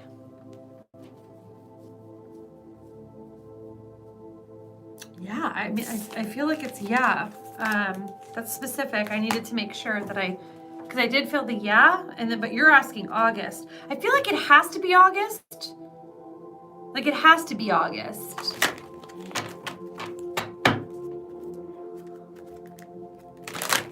Like it has to be August, or it wouldn't be at all, or something like that. Is that true? That's Joe, not Ro. Yep, got it. So I feel like it has to be August, or it almost like would be like it's not going to happen. So the answer is yes. I don't feel a change from this job to another job. It also might be possible that they find you a job in August, but you don't start working until September. There could be like some like mismatch of where exactly that falls on the timeline. I don't know. The cards don't look great, but this is just because it's probably not all that great not working and having no job, and a lot of people are in that boat. But even given that, I did feel that the shift in energy would occur and get you back on your feet again. It is a yes. You'll know that, I mean, because you're asking, will they find me a job by August? Yes, but I'm also seeing implications of working being done in September. So it could be right at that turn of the month where it's like RSVP'd and then there's working happening. I do not feel you're at a new company. I do not feel you are at a new job. I do not feel you are in a new position. This is your job coming back to you. I mean, I know you're contracting, and so like technically it's different jobs maybe, but like your job is what I see you doing. Yes, yes. Joe, let me know if there's anything else about that I missed, okay? Ellen, can my guides provide advice or guidance regarding a career change? I don't know what direction to go. Awesome, okay. Ellen, my dear.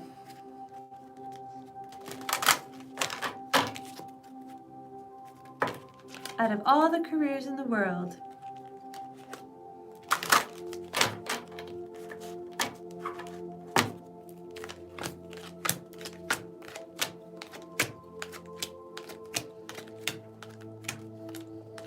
I'm pulling so many cards because they're all upside down, and I'm curious at the first one that's going to be right side up.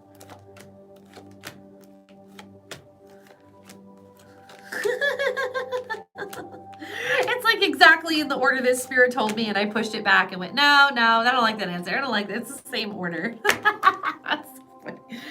Okay, Spirit. I'm always like afraid to go out on a limb because I'm like, what if that doesn't make sense to anybody? What if I'm saying something out of the blue? It doesn't make sense to them. And they're like, Tana, no. And I know better than that. Anyways, the first thing I felt is that it would be time to do a complete change. The second thing I felt was your draw to the healing practices, nursing, healing, things like that. But then I got switched over to another option. And the next option that popped into my mind was like, so random, booking travel, okay? Like maybe you know somebody who books travel and has this little business and there's something you can do there. So it's two totally weird things, I know. But I think it's because you're at this time where you're like really thinking about all of your options and which direction you can go. Because the health industry, if you go into the healing industry, that's a lot of work and a lot of time. So this is like, if this was my life and it was like, what are you gonna do with your life? I'd be like, okay, I can make movies. I can also run a spa. And I'd be like bouncing around to these different things. So I guess it's not totally weird that that's happening. The other thing that I got in the cards that sort of like flashed in my mind too was starting up a company, asking if you should be working for yourself or not. And I know that that's you hear me say that all the time. But the thing is that a lot of people's purpose involves working for themselves. It's just very standard. It's like it does reoccur in my guidance that Spirit has for us is to do a thing on our own. When you're looking for guidance, a lot of times it's because you're making the switch from something like that. So I'm going to take this away. I feel you have options. I also feel that Spirit says don't overcomplicate it. Go with the direction that you feel. It almost feels like the most effortless, because I do feel like you could go into a healing circumstance and a healing role and like, nursing or something. Like I feel like you have that healer energy in you, but I'm not sure that formality or all that study or all that whatever, or maybe you're already doing, I don't know. It feels like that's a really big energy, and I want something to be effortless and really smooth for you. And usually learning an entire very intricate craft is not exactly the vibrational match to that. I am being drawn to travel for whatever reason, travel, and building a business. That is random as hell. Anyways, you're probably thinking, oh my God, I have no idea what she's talking about. But do me a favor, think about, even if you have like friends that have a little business, because it just feels like building something. I can't stop hearing the word travel. I can't stop hearing it. I'm just going to tell you straight up. I cannot stop hearing it. So please think about, even if it's not like you are a travel agent, think about how travel applies to all the things you have been thinking about and how to serve or bring up a service or business that addresses the traveling aspect of what it is that's on your mind, because there's something there. Okay, there's something there. I hope that helps. Sorry to be random. Okay. That was for Ellen. Now, Danielle, how can I connect with my spirit guides? I'm going to find out specifically for you. First of all, just heartfelt request. That's the start. Heartfelt request. How can I connect with my spirit guides? Danielle, you guys, there is a free 6-day video mini course on my website called Remove Your Psychic Reading Blocks. And if you go on there, there's some really good information that I've compiled that really aren't like from me teaching psychic development classes as long as I have. Like, these are the things that are so telling that make the biggest difference early on in the stage of trying to connect and feeling kind of blocked or feeling like you're having a disconnect or trouble connecting. So please take a look at that. Go to tananewberry.com, go down to the free 6-day mini course, put your email, I will send it to you. It's automatic, it's great. That will answer more than I can answer here.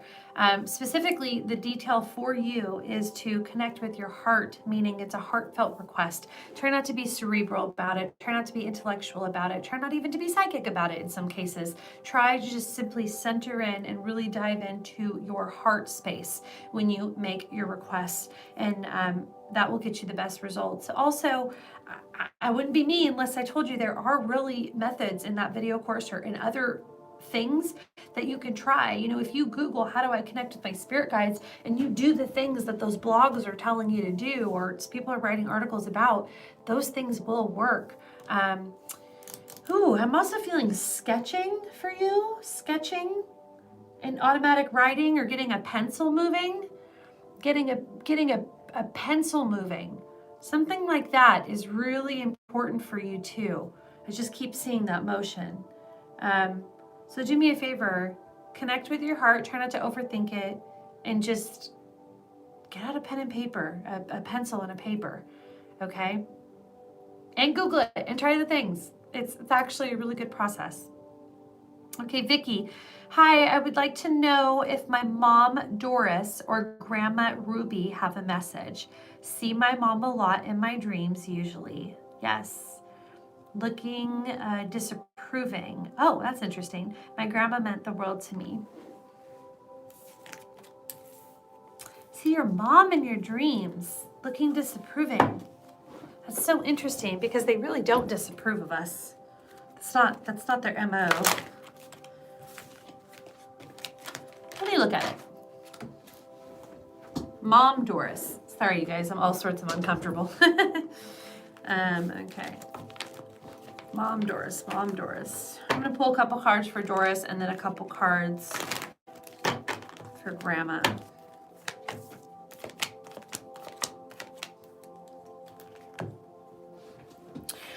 Okay, so it's interesting because Mom Doris, when I look at her, she's almost disapproving as well. But I don't think it means she disapproves of you. I think she's trying, it kind of feels like her energy is trying to guide you, and it comes out in this awkward disapproval looking way. But it's not actually like that she disapproves of you. It's like she's disapproving of the current way we're trying to solve the problem or the issue. Okay, so I think it's not you she's scrutinizing. It would almost be like if you were dating somebody she didn't like. It's not you she's disapproving of. She's just like, you deserve better, right? So don't think it's her actually disapproving of you. That's not what it is. But I do feel that she's trying to like make her opinion known or guide you.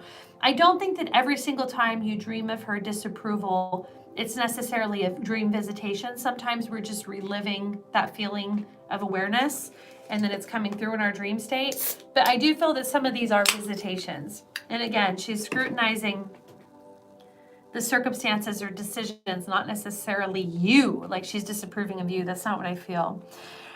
So your grandmother who meant the world to you, Ruby. I wouldn't be surprised if you had a harder time seeing her in her dream, in your dream state. I sort of feel like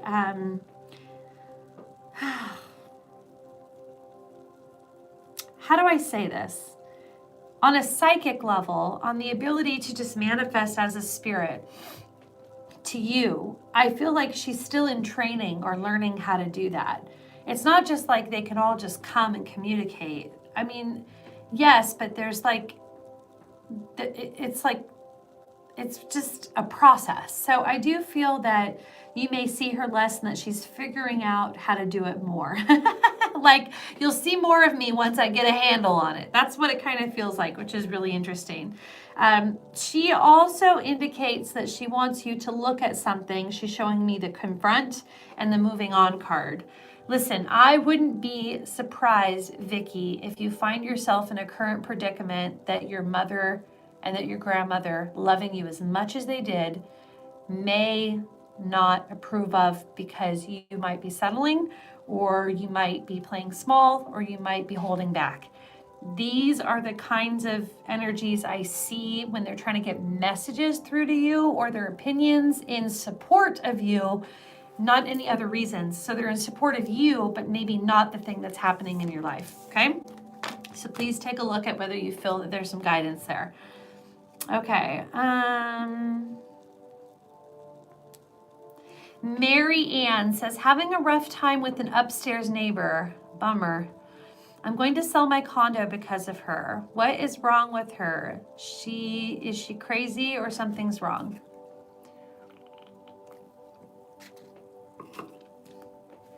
Mary Ann?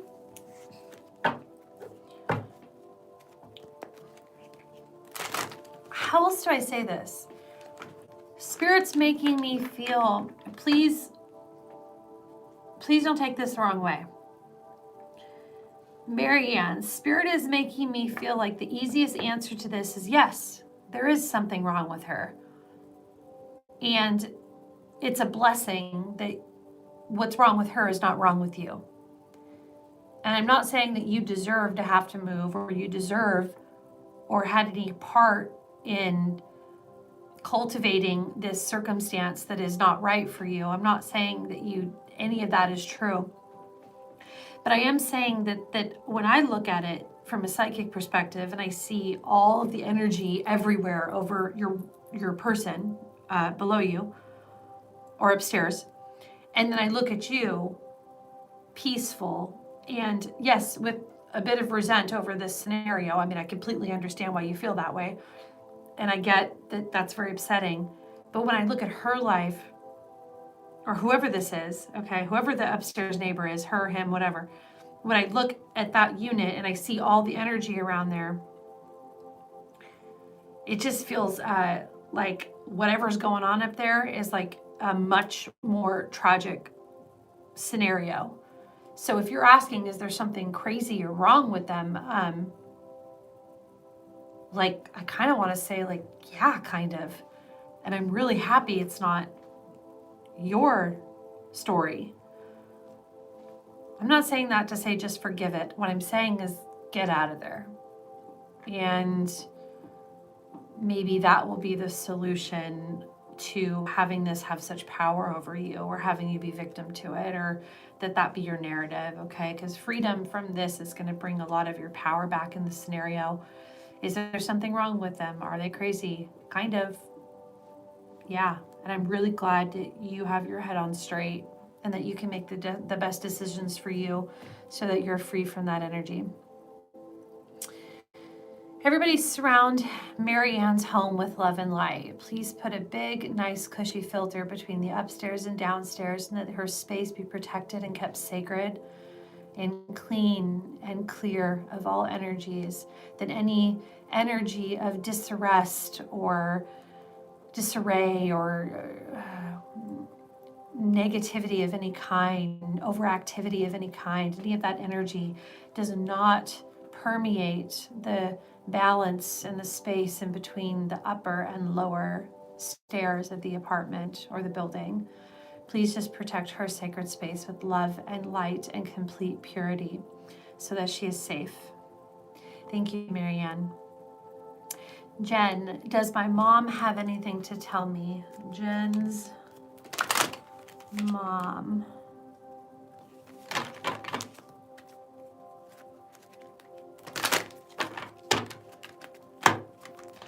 Okay, real quick, Alicia says that it might be time to close. Okay, yep, it might be time to close questions. Be aware that if you're putting questions in now, I try my best to get to it, but even if I go another 50 minutes, you guys were backlogged a little bit. That's always the way it happens. Gotta get here early. Gotta get here early. Judy says, hi, Tana. Hi, Judy. Okay, Jen says, does my mom have anything to tell me? Jen says, does my mom have anything to tell me? Oh, yeah. Oh, is your mom real sweet? Is your mom super sweet? Gosh, I just feel a rush of sweet energy coming in.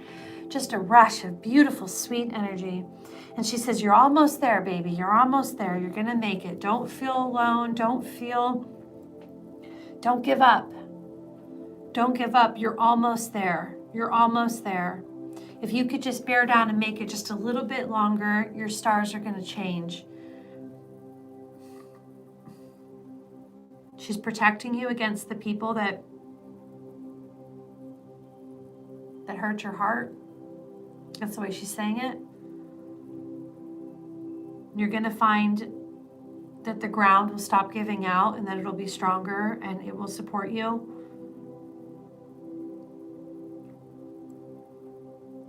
I don't know what the disappointment is around your father. I don't know. I mean, maybe he's alive and well and you have a great relationship with him, but there's some sadness around that. I guess it could be hers, but it feels like she's trying to tell you that. So I don't know if it's like, it could even be on the other end of the spectrum. Like, when I lose my father, then I'll have neither of you. Like, I don't know what it is, but she's acknowledging that. But she just says, it's going to be okay. She's coming in like comforting like this. It's going to be okay. And keep going, baby. Don't give up. Don't give up. Keep going. You can do it. Man, she was your biggest fan. Beautiful soul. Reminds me of my mother. Reminds me of my mother. Just an incarnated angel. Really beautiful. Don't give up, okay? Thank you very much. Nelva says 1-1. Any spirit messages? 1-1-1-1. 11-11. I love it. Any spirit messages? Nelva. One spirit animal. White raven, to rest in the magic. And swan spirit, time for a deep dive. I like that. Woo! Talk about big energy. Big energy. Nelva. I don't think this universe would let you play small if you tried. I think the universe is just, spirit is going to push you because it knew that you wanted all in this lifetime. Nelva, you wanted all in. You said, I'm going to Earth. I'm going to do the thing. I'm going to do it so good. And I just think that what's really interesting here is just how anything that is not a perfect expression of you being and going and sharing above and beyond, anything that plays small is just going to fall by the wayside. It's almost like you're bowling with bumpers, Nelva. I feel like you're bowling with bumpers. Like, spirit will not let you gutter ball. You are more cared for than that. You are more directed and guided than that. But it also will require that you not play small. You can't play small. It won't work, Nelva.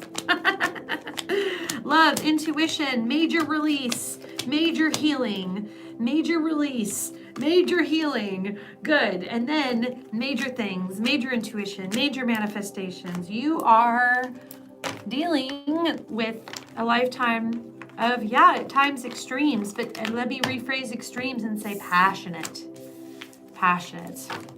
Nelva, I do believe that it is time to own that and use it to make something amazing and juicy. I love it. Okay, let's see. Kathy, can you please tell me if you see me getting a job? Anything about that? Kathy, yes. The first thing I'm seeing is food. Food.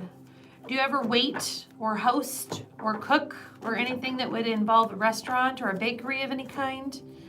I'm just wondering if that is something you'd be willing to do. Can I say that I don't feel like this job has to be the end-all be-all for passionate, impactful work. It could simply be something as delightful and enjoyable as food. Because I feel that the work brings the freedom, and the freedom is where the joy comes from. So I don't feel the work needs to be overthought. It just needs to be full of return. And can I say the first thing I see is food? You may hate that idea. You may hate it. If you hate the idea of food, think about the types of jobs where they're like, gosh, I don't know what to say. I just see that. It could be even just being like a hostess somewhere or management, or it could even be that. But can I say it just feels like a community place that people come. I do see food there, and it just feels like it's stable. There's money, because I also feel like tips and things. And I also feel that it gives you financial freedom and flexibility, and that it's quick. You can get hired quickly, and that your freedom can be what creates the reality you want, necessarily doing a specific job. It feels like just a job that ends up fulfilling all of your reach, versus the job being overthought.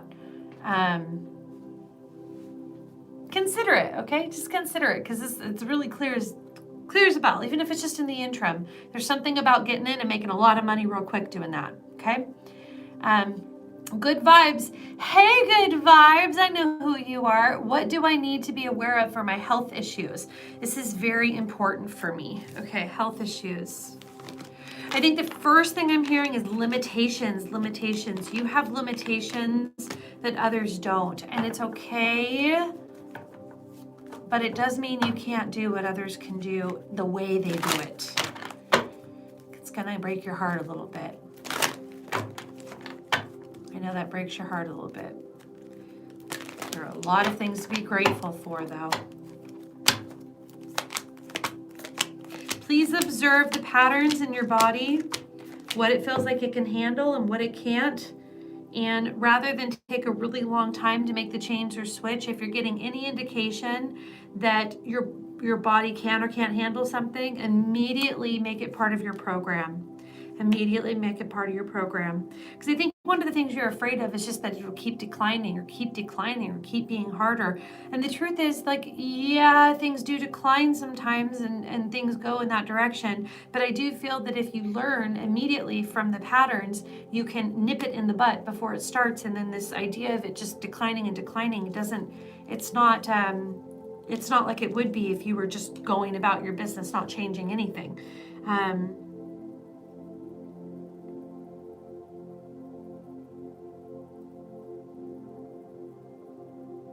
I'm being drawn to 2022. I'm being drawn to 2022, beginning part of the year.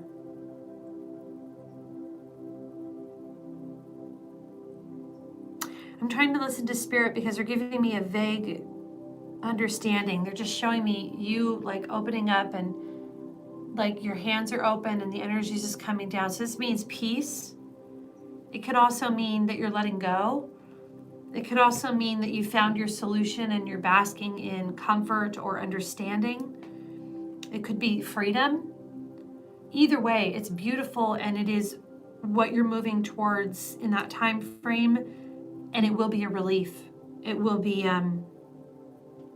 the pressure won't be on quite as much and feeling like it's this huge scare. Okay, something there takes a deep breath and lets go of something. It is a good thing. Moving on from that point, from another area of opportunity where healing can be experienced. Pay attention to the behaviors and the patterns of your body, okay? All right, let's see what we have here. Christine, yeah. Hi, Tana. Hello. She says, I was laid off. What should I do? Move? Okay. Yeah, I do feel like moving is a great idea. Where do you want to go? Moving is like, the only reason you're thinking about moving is because Spirit has been telling it to you. Balance. There's some resource that you have somewhere else that you don't have where you are now. It's a resource, typically financial. The thing is, I don't think your situation's going to change where you're at now. I think you're going to have the same options from here in the next 6 months. So if the options don't work today, they're not going to work next month. They're not going to work the month after that. There is something outside. When you say move, there's a reason you say that. There's something that you've been thinking about. I want to tell you, I want to confirm for you, the Spirit has been making you think about moving because I think moving is the answer. I think Spirit's been trying to talk to you and saying, I know it's scary and I know it just feels like an idea that you're having, but Spirit has been planting that seed. A move does feel right. There's yes. This is the singing card. You guys, we haven't had the singing card all night. Who knows what the singing card is? Where are my clients at? My clients, where are my clients? Have you ever had the singing card? If you know the singing card, sing it with me. So my guides have this deal with me. This is it, by the way. Every time I get this card, they would sing me this song in my mind. They would sing it to me, clear as a bell, and sing it, Tana. They sing it to me clear as a bell, and finally they just said, would you just start singing the song? Because that's the energy of the message. And I'm finally like, fine. So it's a Beach Boy song, and it goes, don't worry, baby, don't worry, baby, everything will turn out all right. Don't worry, baby. That is the energy of this card. Future self singing to the present self. Don't worry, baby. This is attached to the idea of the move. This is attached to the idea of the move. The balance. Can I say there's a lover's card here? I'm not even going to get into that. But let me just say the move is the right answer for me. Yes, it feels random. It feels unsure and unsettling. I get it. But it is where Spirit is trying to nudge you over to. Okay? All right.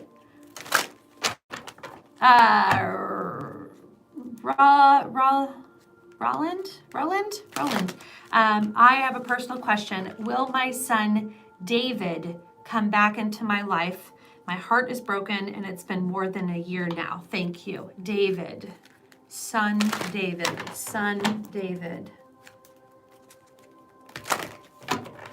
You didn't say a time frame, so the short answer, meaning a short time frame, I do feel the absence, but I feel there is time. I also feel that David's absence is a little bit of a reaction to his thinking or his mental health or well-being or his level of resentment and connection to his peace. Like it's not... It's just not this situation that you just created solely. This distance has to do with the state of David's mind and heart and willingness to look at the situation in like an enlightened way. So I do feel that there is this this role that his consciousness plays in whether this is occurring or not. I really, really wish I could tell you that I see this happening this year, but it feels like this year, 2020, I wouldn't call this resolved.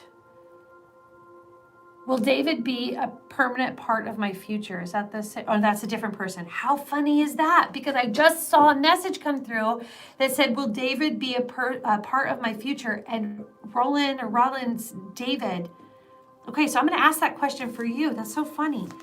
Will this, okay, I'm going to change a question and like, will they come back? And I'm going to change it from like the immediate to like, what is the overarching narrative? But in the healing of this scenario, that's what that guided me to do. It's been more than a year. Do me a favor. Do me a favor. Remember, Roland, remember that you would go to the ends of the earth if you had to. Instead, you'll have to wait a year. Done. Total. I will take that deal any day. That your son come back and reconnect and have the opportunity to heal, with him coming clear in his space that he has available for this to occur. I just feel that's not the best case scenario. It would be like tomorrow is best case scenario, but hands down, beyond the shadow of a doubt, if we knew that it would happen, whenever it would happen, that would be important, just that it does. And what I'm saying is I see not 2020, I'm seeing 2021 being like, I do feel, I feel this year will be a bit barren for this solution, but next year is much different. And I do feel it has a lot to do with him changing his mindset, okay? Misty says, is my husband's surgery going to have a successful outcome? I'm feeling something in the mid-body. If that's the case, yes. Is there an opening? Or it could also be like just feel like either an artery or an intestines or something, like opening or getting a support, something like that. I have no idea what that means. But there is something that I see happening that is like business as usual. This happens all the time. We know how to fix it. Not hard to execute. Oh, it's in his spine. Okay, so I was kind of feeling like there was this, it was either an artery or an intestine. Spine makes sense because there's like this area.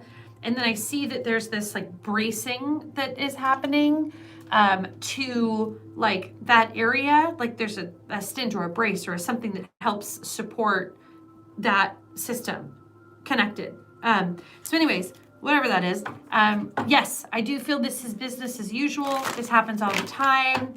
It just feels, I'm not going to try and dismiss this and just call it routine, but for the doctors, for the surgeons, can I say that it feels more routine than just like so experimental, that I have very much a lot of confidence in the surgeons. It just doesn't feel like, it feels like this happens all the time and we know how to fix it. That's what I'm feeling and hearing. The surgeons are the right ones. They're the right ones. Yes, if you're asking a successful outcome, the answer is yes. Misty, I heard you've been praying. They told me you've been praying, and Spirit wants you to know that it works and it helps. Spirit hears you. You're praying, and it goes somewhere. It goes somewhere, and it happens. It makes things happen. So good for you for praying.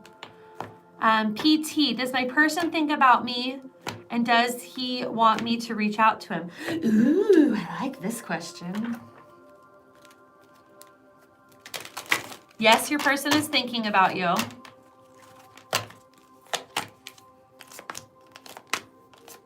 I don't,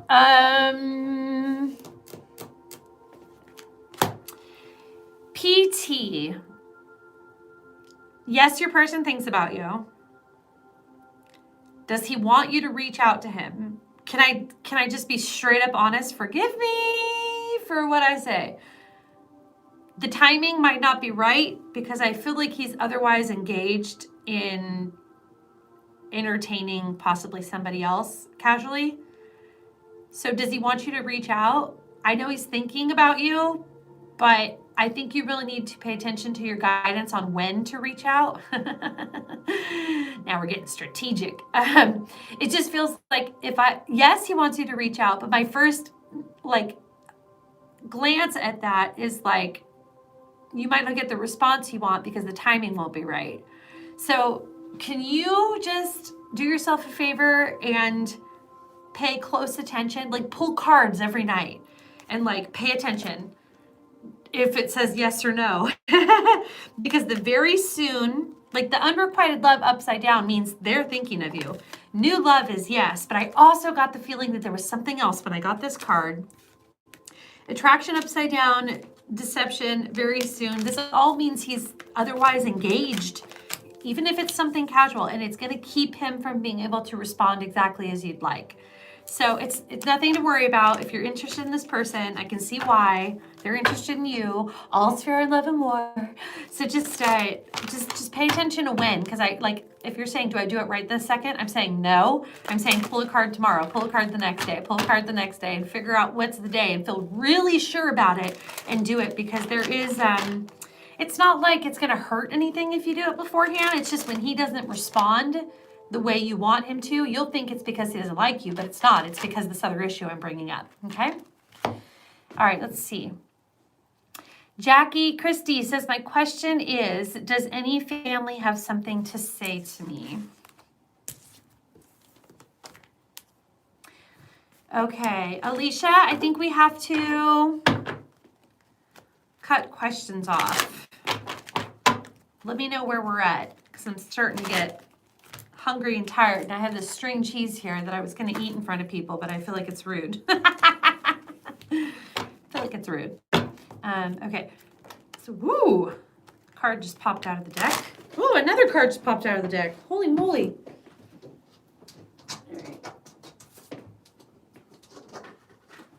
That took a long time to pick up. Okay, giving and receiving and finding balance. Let's give ourselves some context.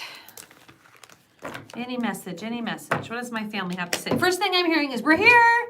We're all here. Hi, we're here. Happy to be here. That's the first, your family is really cute. I wouldn't be surprised if you had a tight-knit family, or if your parents were tight-knit with their family or something, because everybody on the other side seems to be like, hey, we're here. Woo! And I don't know if they get a chance to talk to psychics very much, because they seem really excited about it. They all are very interested in talking and having a dialogue with you. They want to let you know that this next year, this time into the next, singing card, don't worry, baby. Everybody together. Don't worry, baby. Everything will turn out all right. Don't worry, baby. Okay. Anyway, so we have the singing card here, and they're talking about a 1-year time frame. They are making me feel like money is a question that's been on your mind. Like, will I have enough to do this? Or I have these aspirations. I have these things I want to do. Will the money come through? I do feel that question. What deck is this? This is Psychic Tarot for the Heart from John Holland. So I feel that this is, they're just saying, yes, we're all here. We want to talk to you. The money thing, it's going to work. You're going to have what you need. The next year is the year to build. There's a lot of positive energy. I wouldn't be surprised if your life was actually going pretty well right now, because they all seem very happy, and they're talking about the future versus like focusing in on the things that are hurting in the past, or in the present or the past. And I just see the energy is really fast. I'm processing it really fast. There's a lot of excitement for the future. Everybody's on the other side for you. They're also pointing down to the animals, and they're saying the animals are here too. They're showing you what it's like. And now they're pointing around to heaven. They're showing you like, it looks like what we know, but different. They're all, it's really cute. They're all very happy to talk to you. So, please find a way to connect, because I think they would just talk all night if I let them. So yes, we are here, and the money thing is going in the right direction, and next year is the year for things to pop. Okay. Charlie C. Sage of Fire. Are my mom and dad together in spirits? I'm sorry for laughing. I'm hearing, did you have a grandmother? I don't know whose mother it was. It was one of their mothers. Someone says, nope, it's your mom and dad and me. That's like what a grandmother just said to me right now. So and your mom and dad are like laughing at her saying that. Did you have a really, high energy. Maybe you didn't even know, because maybe by the time you knew them and they were older, they weren't as much like this, but they're a Spitfire. It's a mom. I feel like I want to guess that it's your mom's mom, but I'm not sure that's true. I'm not sure. I'm not getting a strong indication of whose it is, because she kind of feels like she belonged to both of them. I wouldn't be surprised if they were tight-knit, the grandmother and both of your parents. But, yeah, they are together. You know, what's interesting is I wonder if you're asking this question again, because, like, by asking this question, you might be saying, like, you know, for some reason there might be an implication of why they could have been separate or separated, or why they wouldn't be together. So I get that that might be the root of why you're asking, but I have to tell you that it's not that at all. They are completely together, and grandma's there too. You know, it's interesting. The last people showed me animals, but this time grandmother and mom and dad are showing me a baby. They're showing me baby. I don't know if you have a baby, if you're thinking about having a baby, or somebody lost a baby, or you lost a baby. I don't know what it is, but they're gesturing like baby, and they're pointing to baby. So please, I kind of feel like they're telling you you'll know what that means, and if you don't, you will know what it means. So just make a mental note that that was their message to you. Yes, they are together, and so are the parents above. And no matter what happened between mom and dad, whatever separation there was or whatever timing there was in their passing, they're two peas in a pod up there. Partners, teamwork, absolutely. Nancy P says, just a general reading, please. Thank you so much, Nancy P. Nancy P. Nancy. Let's see what we got for Nancy.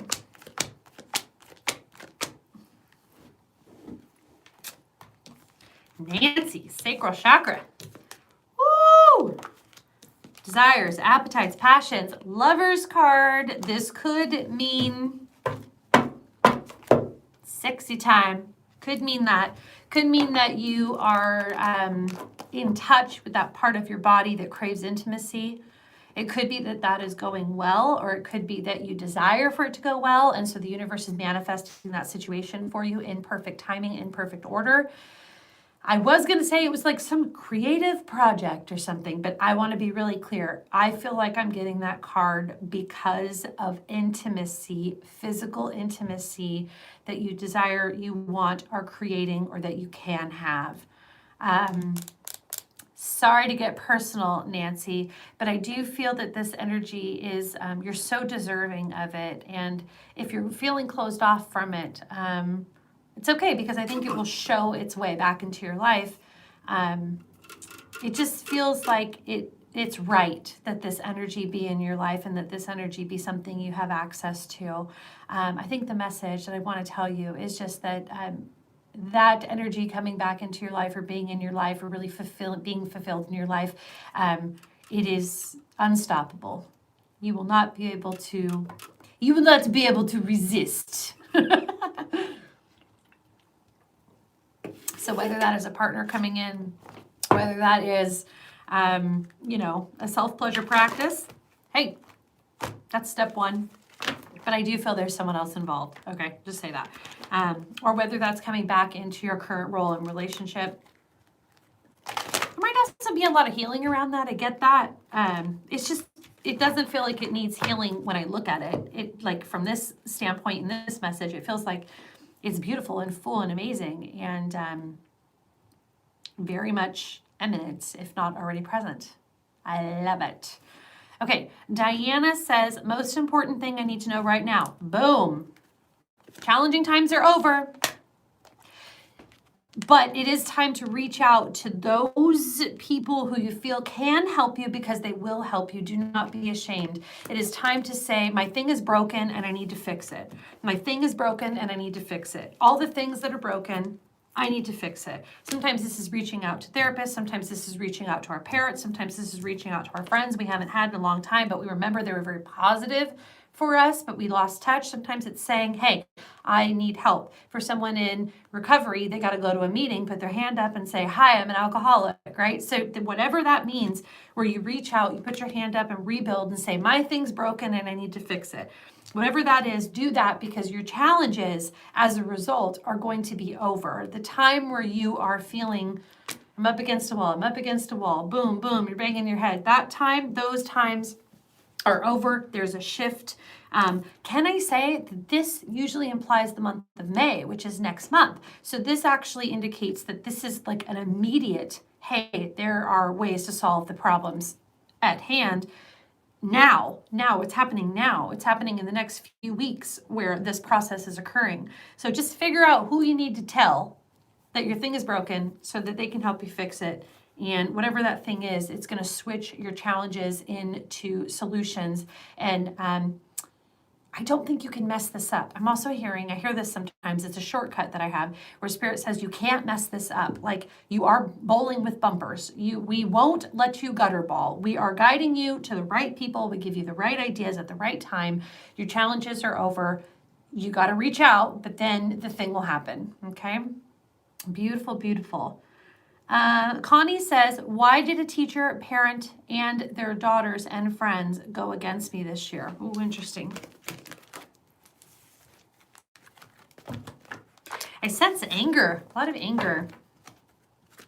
A lot of it placed on you that was not your fault, that has to do with, there's a lot of people's energy involved in this, not just the injustice of what was supposedly had occurred and your responsibility for that part or whatever it made it come against you.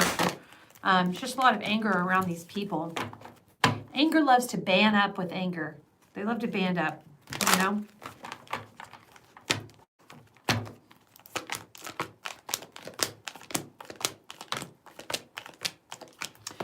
I do think this situation will resolve, but it will take some removal of the situation, which means you may have to go your own separate way. You may have to release from the circumstance that places you in the inner circle. Like, for example, if you worked for a school and this circumstance happened at a school, you might need to go to a different school.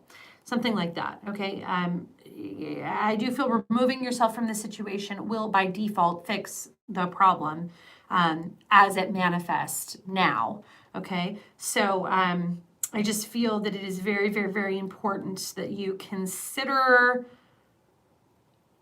forgetting about the why and figure out the what. Like, what do I do next? What do I do now? Why did they do it? They're angry. They're angry people. Angry people noticed that there were other angry people and they said, let's be angry together. It has less to do with the exact validation of a misjustice than it does their perception of the situation and them ganging up. There is energy in that ganging up, okay? There is energy in that. There is that. But you will be successful at releasing this situation when you move away from it. So please consider moving away from it. And if you don't know how that's going to happen right now, pray for guidance and watch the opportunities that come and the doors that close, okay? Let's see here. Into the future. I love that name. I love that name because I love looking at the future. I've been asking Spirit a lot of questions. Any answers for me? Gemini Sun, Cancer Rising. Love it. Okay. Into the future. Can I tell you a secret? I'm in the process of publishing 2 Oracle decks that'll be ready very soon. Sorry, I just got a call. I'm back live. I'm in the process of doing 2 Oracle decks, and one of them is about specifically futures and timelines. Super excited. So, asking Spirit a lot of questions. Okay, I feel like I have 5 answers to 5 different questions. Number 1, yes, you're powerful enough to do the thing. Yes, you're ready now. Yes, you're good enough. Yes, you have the expertise. Yes, you have the thing. Do the thing now. You're ready. Number 2, no. Second part of the question. Number 2, no. The flow and the timing for the attention and the response to come flooding in is not, the switch is not yet turned on. I think you have to build the thing or set up the thing and then turn it on, because it feels like a lot of creation is going in and then the flow. You build it, they will come. They don't come before you build it. You build it, then they come. Okay? The third thing is focus on the heart. Focus on the heart. Don't focus too much on being the right person or being the right thing or having the right face or, you know, whatever it is that you think that you have to be when you compare to the others doing something like you. Instead, embrace who you are, like the things that are so beautiful about you. Just be yourself. Be yourself, okay? Strengthening bonds. I do feel like you could reach out, you could network, you can affiliate. I do feel like there's a whole unopened package of other people's networks that you can get into. I don't even know what you're doing, but I hope this applies.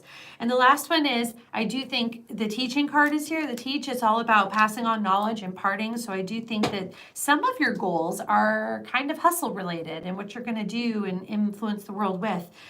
So it is time to build it so they will come. Focus on your strengths, focus on who you are. Don't compare yourself to others. Just be you perfectly. Open up your heart. Reach out to others, start to affiliate, start to get innovative with the ways you build community, and then just get on your soapbox and teach, because I think that's very, very, very relevant for whatever reason to some of the questions you've been asking.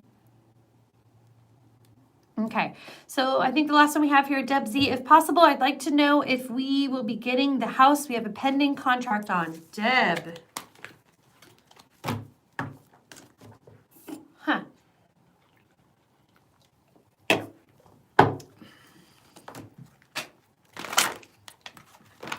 I feel like someone else has to decide.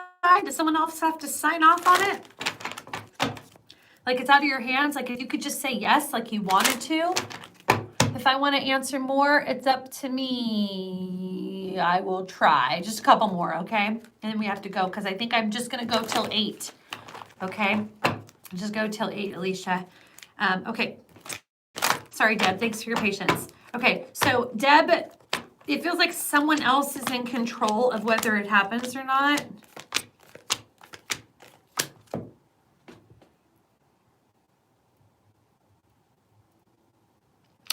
You know, it's shaping up to kind of feel like it's headed possibly towards a no.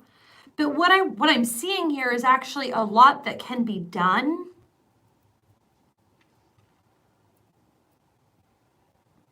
I feel like it's in somebody else's hands. Like someone else has to decide. I don't know what this is. Like the ball's in someone else's court. Let me ask you something. If that's the case and the ball's in someone else's court, is there any guided action you've been thinking about taking? I don't care if it's bring the person a pie. I don't care if that's the guided action. Spirit gives good information. You could bring the person a pie and, oh my God, that's going to change a whole scenario. Anyways, I feel that there's someone making the decision and that there's a little bit of priming of the pump you could do. It really feels like it could go either way, but there is some control. I want you to know this. No matter what, Spirit is going to make sure that the perfect thing will be aligned for you. If this is not going to be the perfect thing, the very next thing down the line is going to be the perfect thing. Because I'll tell you what, this whole delay, and if it's not going to be the way it's supposed to be, Spirit won't let you screw it up. It won't let you have it. Detach from the outcome and attach instead guidance. I really feel like this could go either way. I'm sorry to answer that because the future is subjective to your current moment. I do feel you could influence the person that makes the decision, but it is in their hands. So the free will is not necessarily yours, even though you can make some influence. If this doesn't go in the right way, the very next option after it will make everything in perspective. If it can be what you want it to be, it will be. I think it's going to come to head in the next 2 months. It's so hard not to get attached to these outcomes. It's so hard. I know. But just you and your partner, or whoever it is doing this house with you, just please, just keep the faith that the right thing will occur and be really okay to Spirit making the call as to what that is in the moment so that the right thing occurs. Okay? And pay attention to where you can influence it, because I do feel like you can, even though you're not making the decision, ultimately you might be able to influence it. Okay. LARZ1 says, Tana, will the finances, business ventures I've been working on come into fruition this year? Am I on my soul's path? Yes, you were on your soul's path. Yes, yes, yes, yes, yes, yes. Will the ventures you've been working on come into fruition? Yes, yes, yes. That's what I'm hearing. Yes, yes, yes, yes, this year. But next year will be even bigger. If you want to do a last call and pick from the live chat, yeah, that's good. I mean, I'm going 10 more minutes, so we'll see 10 minutes. Okay. So your business, finances, your ventures is a yes, yes, yes, yes, yes, but you'll be surprised. Even though we say that it is successful this year, just wait till next year, because it can be even more successful. So compared to next year, this year's like, kind of, I guess, yes, no. Depends on how we frame if it's successful versus where you're at the very present moment. Yes, there's lots of success in this year. Is there more success in the next year? There's even more success in the next year, which is going to make this year seem like it was almost a no to the answer, and next year was the yes. But either way, this is all very perfect. I do also think that there might be a chance that you have a partner in the venture. It's good for both. It's just good things. I don't know if in the next 2 months you're going to still feel like you're the pillar of confidence, that you've made the right decision or that you're making the right things happen. And I understand, even though you don't come across as the pillar of confidence in the next 2 months, the money won't lie into the space that fills now between now and the end of the year. In that space, based on you keeping going, you will change your opinion and instead be the pillar of, I'm getting it. I figured out some of this and I'm going to make a run with what I know. That is all really, really easy to detect from where I stand in the present. Okay, Alicia's chat is over. Let's grab one. Okay. Liz Toth, what is your question? That is who I'm going to read last. Liz Toth, put in your question. Are you the one that messaged me earlier on Messenger? Liz Toth, I'm waiting for your message. Did you message me earlier and remind me what that was? I'm trying to... Liz Toth, did you put your question in the chat or somewhere else? Yes, I need to know your question, Liz. Liz Toth, Liz Toth.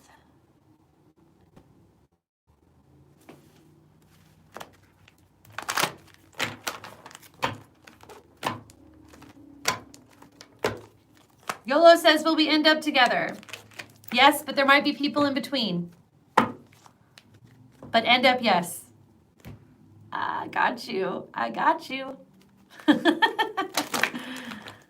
Liz Toth. Okay, I think you might have been the person. Gosh, I wish I could find it. No, my other phone died. Liz Toth.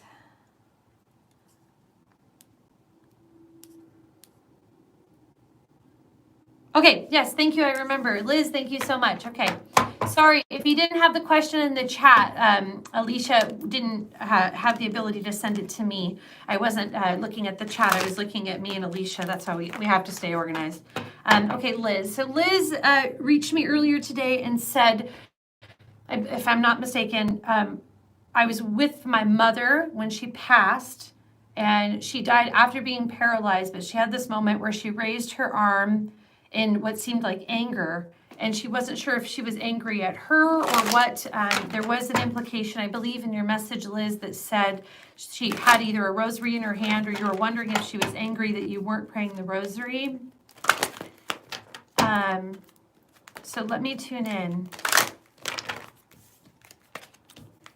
No, you didn't do anything wrong. No. No. I hear mom going, no, that's not it, that's not it. No, don't think that. Don't think that. Was your mom obviously she was probably religious if she had the rosary. I think she was kind of angry that she had to die. Or that she was experiencing, when they get on the other side, they immediately have perspective. Oh my gosh, now I know why it all happened. Now I know why it's all happening. Now I know what heaven is like and why I felt spirit when I did. And I get that there's a plan. I get it now. I see it now. But I don't think how am I going to say this? When she was alive and having her last few thoughts, I'm wondering if she was kind of thinking it was unfair that she had to leave.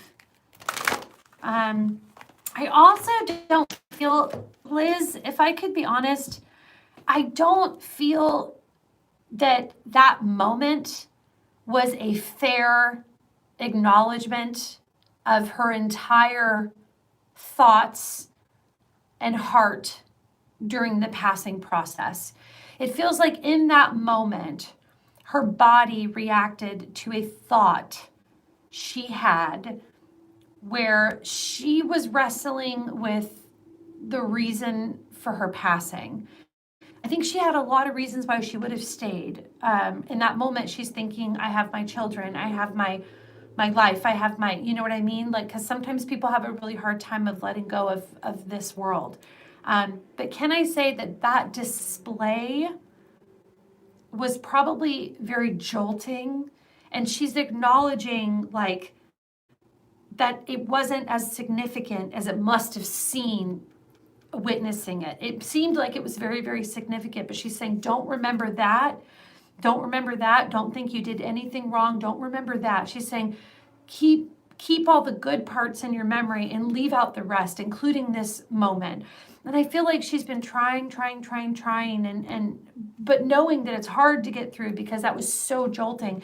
And I feel she almost like feels kind of bad and responsible that had happened. On the other side, they don't really feel like pain or sadness, but I do feel that she's kind of hanging her hat, if you will. I'm saying, I'm so sorry that display made it seem like there was something very horrible that I was trying to make as a statement, if you will, with my energy. She just feels on the other side very regretful that it's been this long that you've been feeling pain from it. She's saying, no, not your fault, nothing like that. And she's saying she wants to continue to help you heal over this scenario. And I do believe in dream time, she's asking permission to come to you so that you can receive that healing. A lot of times when we have circumstances surrounding someone's death, I had the same thing with my grandfather. Before he passed, after he passed, I kissed him on the forehead, and it freaked me out. I didn't know it was going to freak me out, but it did. And a couple days later, whether it takes years or days or whatever, he came to me in a dream, and we smoothed over the effect I had from that experience. We had a contact scenario in our dream time, and it like smoothed that over. So she's asking